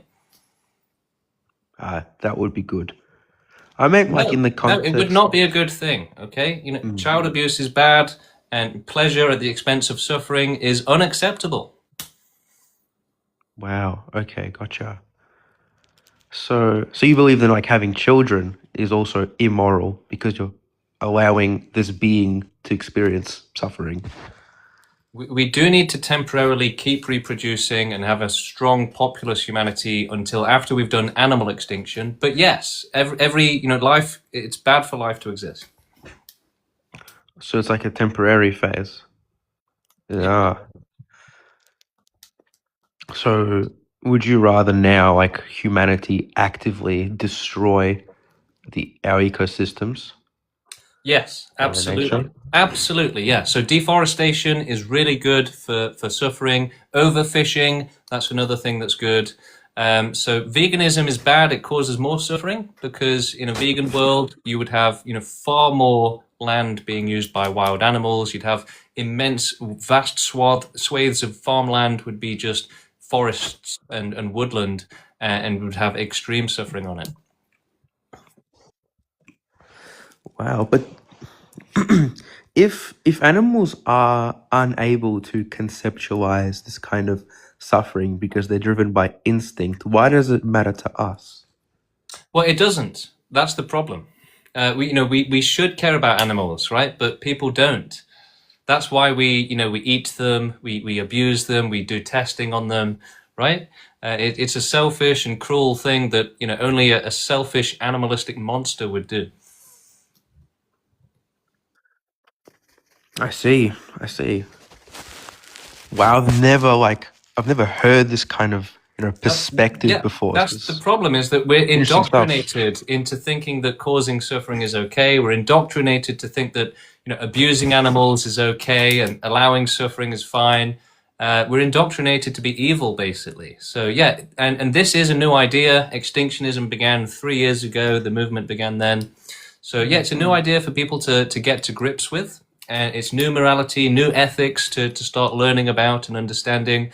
But yeah, it's a zero tolerance policy on suffering, whereas right now society has an infinite acceptance of suffering, right? It doesn't matter if you abuse animals, you eat them, or if you abuse children, right?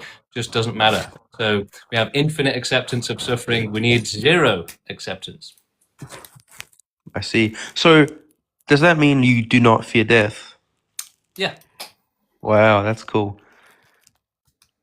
Like, would you say like you're ready to die at any moment?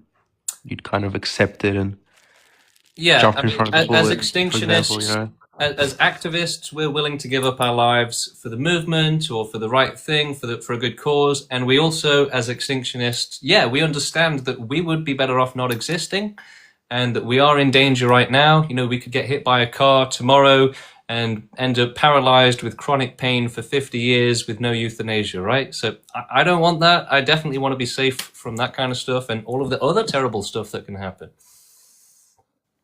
Right.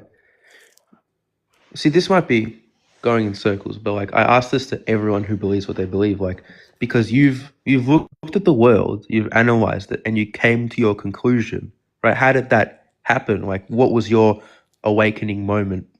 You know, what did you see that made you believe extinctionism? That's a great question. So yeah, in 2019, my entire life I'd been sort of following politics and trying to understand, you know, what I should support, which party, which movement, you know, what should I put my support behind by, you know, what should I be voting for or, you know, saying to people is good and, you know, supporting. And I just couldn't find anything that I thought was good enough. There was nothing that said, you know, we should have world peace and, you know, create a utopia, nothing like that. So I was really confused. And part of that awakening, if you want to call it, was, yeah, I actually felt empathy for pretty much every living being. I could feel it all at once. Now, it's not like a magical experience. It's kind of essentially, if your brain wanted you to experience all of the suffering in the world at once and to have empathy for it, it would do it in a way that, you know, your brain could handle, basically. So that's essentially what did happen.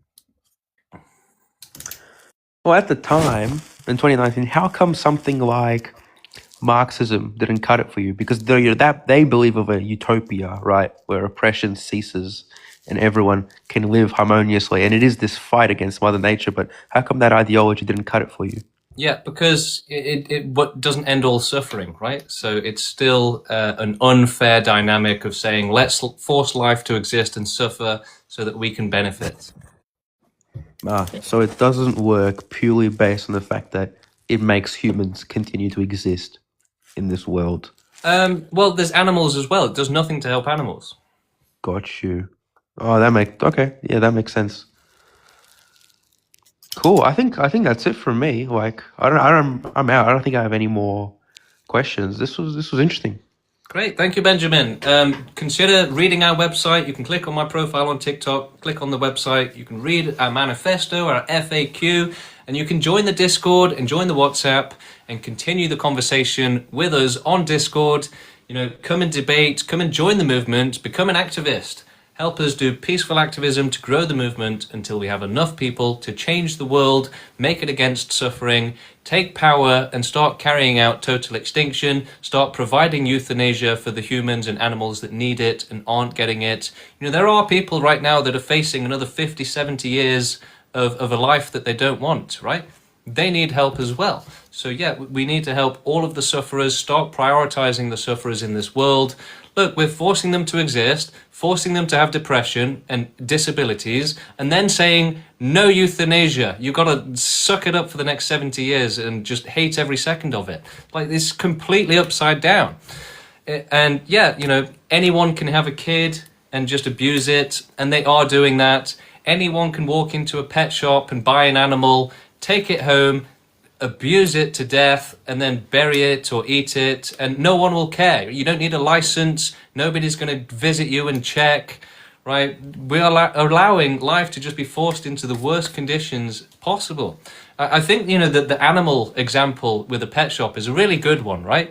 Our respect for life is so low that you can just walk into a shop and buy it, and there's no restrictions after that. You can torture it to death. And people are doing it, right? People are literally walking into pet shops, buying animals, setting up a camera and torturing it online and making money.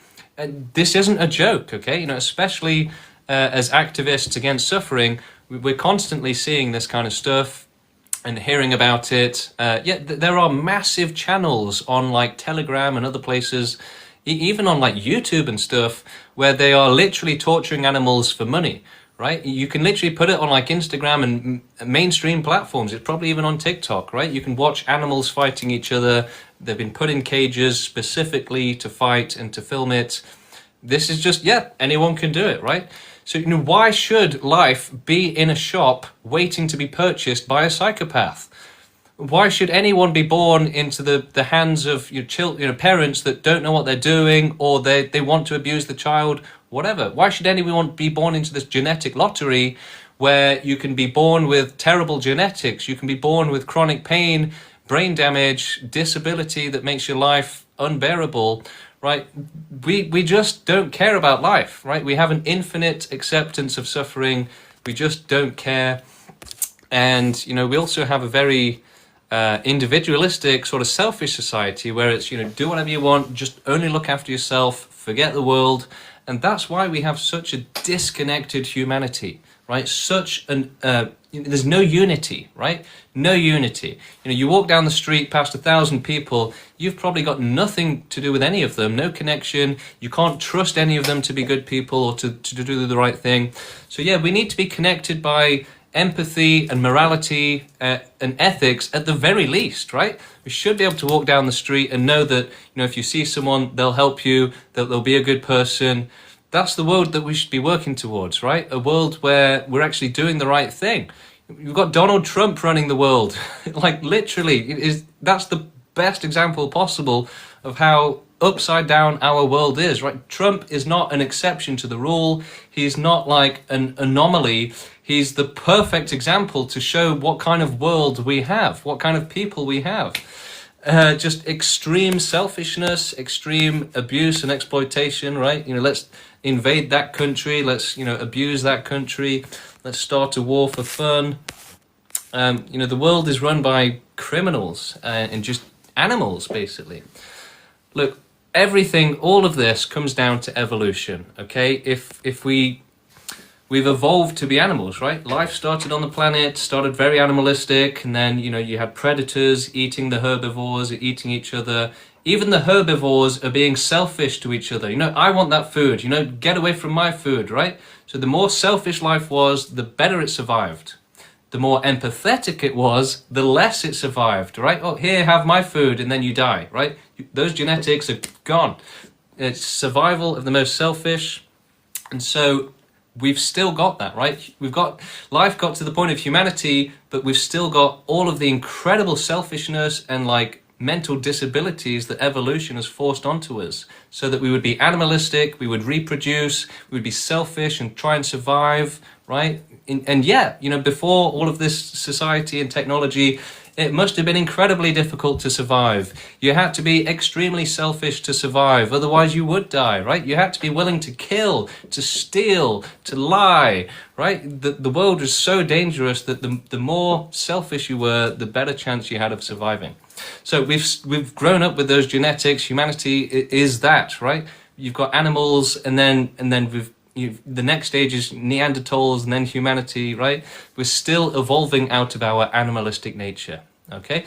So the next step, who knows what it looks like? It may be something like Pluribus, right? If you haven't seen the TV show Pluribus, go and watch it. It's amazing. But it's a really great concept, right?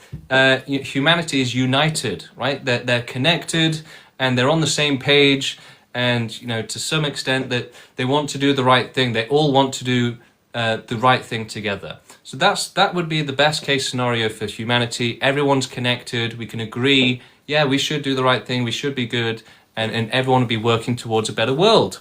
That does mean a zero tolerance policy on suffering, a perfect world. You can't have a perfect world where you're saying it doesn't matter if children get abused, animals suffer terribly. So there's no such thing as a perfect and a fair world where who cares if some suffer. No, there has to be perfect safety from suffering, certainty of safety, no life being forced to exist where there's uncertainty of safety. Okay, that's what we have now.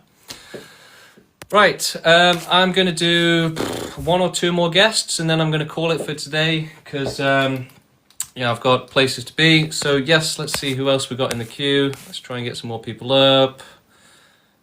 King, I would get you on again, but we've got a few people in the queue that, new faces. We want to get new faces up, new ideas, fresh people onto the stream. So look, if you're in the queue and you've been on before, don't be upset. I'll probably get to you eventually, maybe not today, but hello, how you doing? Hello. I just have one question for you. So your goal is to eliminate suffering. So I was wondering, in the case of a mass killing or murder event, would you consider that event would be morally good because it ends the suffering of the victims, even if the intention of the killer would be to cause suffering? So I would say that there's good and bad to it. Okay, so the safety of non-existence is a good thing, but if we're looking at the whole picture, then ultimately it's probably not a good thing. The thing is that unless you're carrying out reduction of suffering in an organized and sort of sensible way, a practical way, then a responsible way, then you're probably going to make more suffering than you're preventing. So, for example, for every human that we have on the planet, they're occupying land, they've got farmland being used to feed them, they've got lots of land and resources, and ultimately this prevents a lot of wild animal suffering. For example, deforestation, that means there's no wild animals there anymore being born and suffering. So in that sense, the more humans you remove, the more suffering you cause to wild animals. We need more humans. That will reduce suffering. So people ask me this type of question very often, and I always have to say, well, if we're considering the entire picture as we should, then technically, no, we would be against that. However, I would say that non-existence is better. So in a moral vacuum, if someone, there's one person on the planet just going along about their day, yes, they'd still be better off not existing. Okay, so you're looking at it from a perspective of completely numbers. You're looking at how can we balance more suffering with less suffering, and that's how you judge the morality of that event. I mean, there's not just numbers on it. Obviously, it's going to have a lot of impact. But like I said, there's going to be good and bad, right? The family is going to be upset and all of this and whatever else, and maybe it will cause you a lot of suffering while you're dying from the bullet wounds. There's a lot of bad stuff there. It was probably going to cause wild animals more suffering, but ultimately they'll be safe from any further suffering. So I don't advocate it, and we're against random acts of violence. We're against vigilantism, basically. That's not a good idea. It has to be done, extinction has to be done as an authority in a responsible and organized way. All right, that's all I had. Thank you. Okay, thank you for coming up. I appreciate the question. James, can I pay you to personally terminate me yourself? Ooh, I don't know. Maybe if you offer enough money. Everyone's got a price, right? I don't know. Probably not really. Okay, I am going to call it now. So, actually, you know what? We'll get Cora up for a bit of fun, but I'm going to go in like 1 or 2 minutes, so make it quick. Cora, hello. How are you doing? Hello, not so great, actually. Can you hear me? Yeah, I'm sorry to hear that. What's up with you?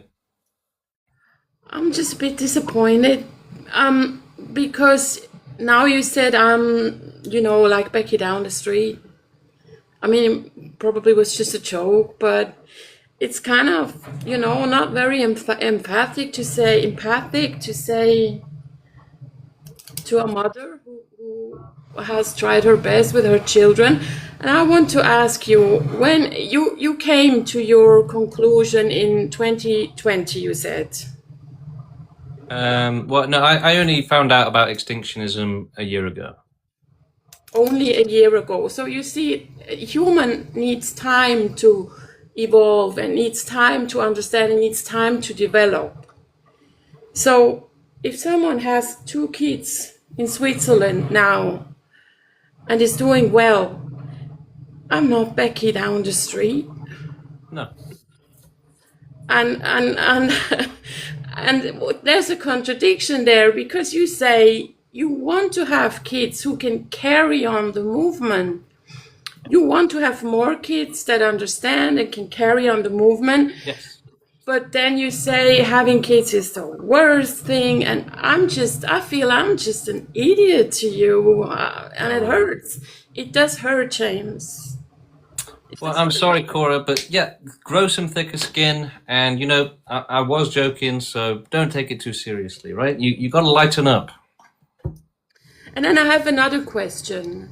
You have these youngsters. I've seen a video today again of a very young boy who might be one of my sons.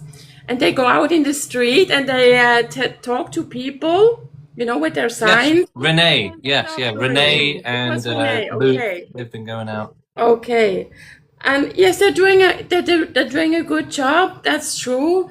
But I don't know if it's ethically and morally correct to take such a young person and put it, you know, on this platform, and then to take all the hate in the comments.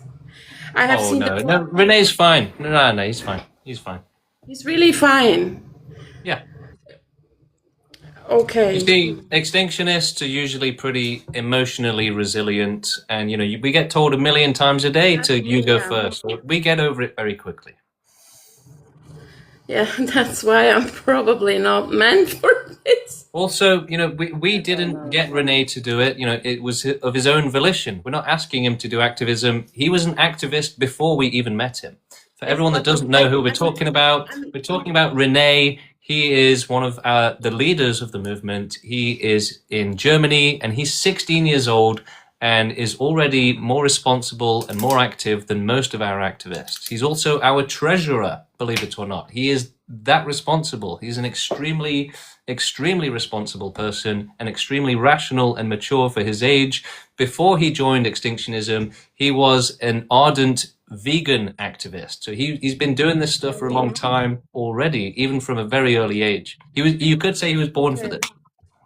But does he also pursue another career? Does he, you know, to give him security in his life? I don't know. I haven't asked him. Safety, you might say. And I also saw the video from. I guess he's still at school, so. Oh, he's still at school. Okay, that's good. The boy from Nuremberg, I think you said, he got a lot of hate underneath his video. He got a lot of hate. Oh, we all do, but you know, the thing is, we're above that, right? We're beyond that. Yeah, but do you really think you're above that? Could you put me above that? Could you take me into your movement and make me feel above that? Could you? No. Why not? Just from what I know about you, I'm not sure you'd have thick enough skin.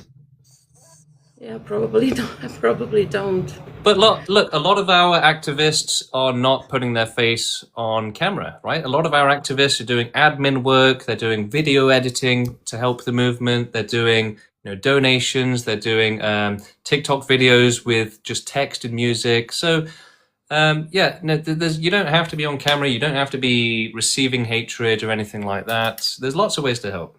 Okay, because I couldn't deal with the hatred on the internet. I had problems before, so I don't have any videos up personally anymore because I couldn't deal with the hate. But if you all can, and especially the young ones, then that's fine. And yeah, I wish you the best. Thank you, Cora.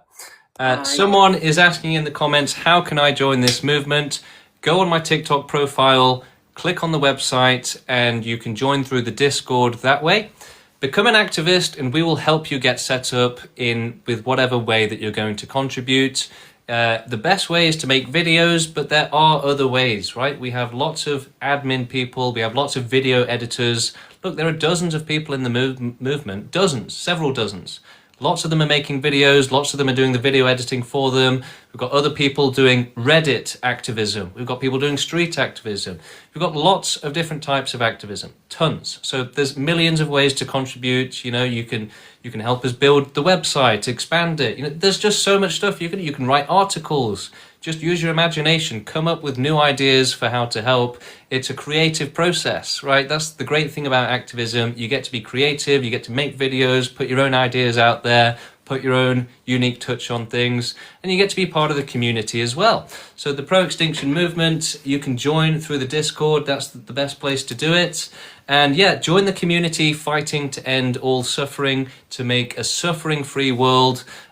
We are compelled by the empathy for the sufferers, and we're also compelled by the fact that this is just logically the right thing to do anyway, right? This is the logical thing for the world. So even on that basis, you know, we'd be hypocritical going against it, right? So let's see what else we got. Are your services available in Uganda?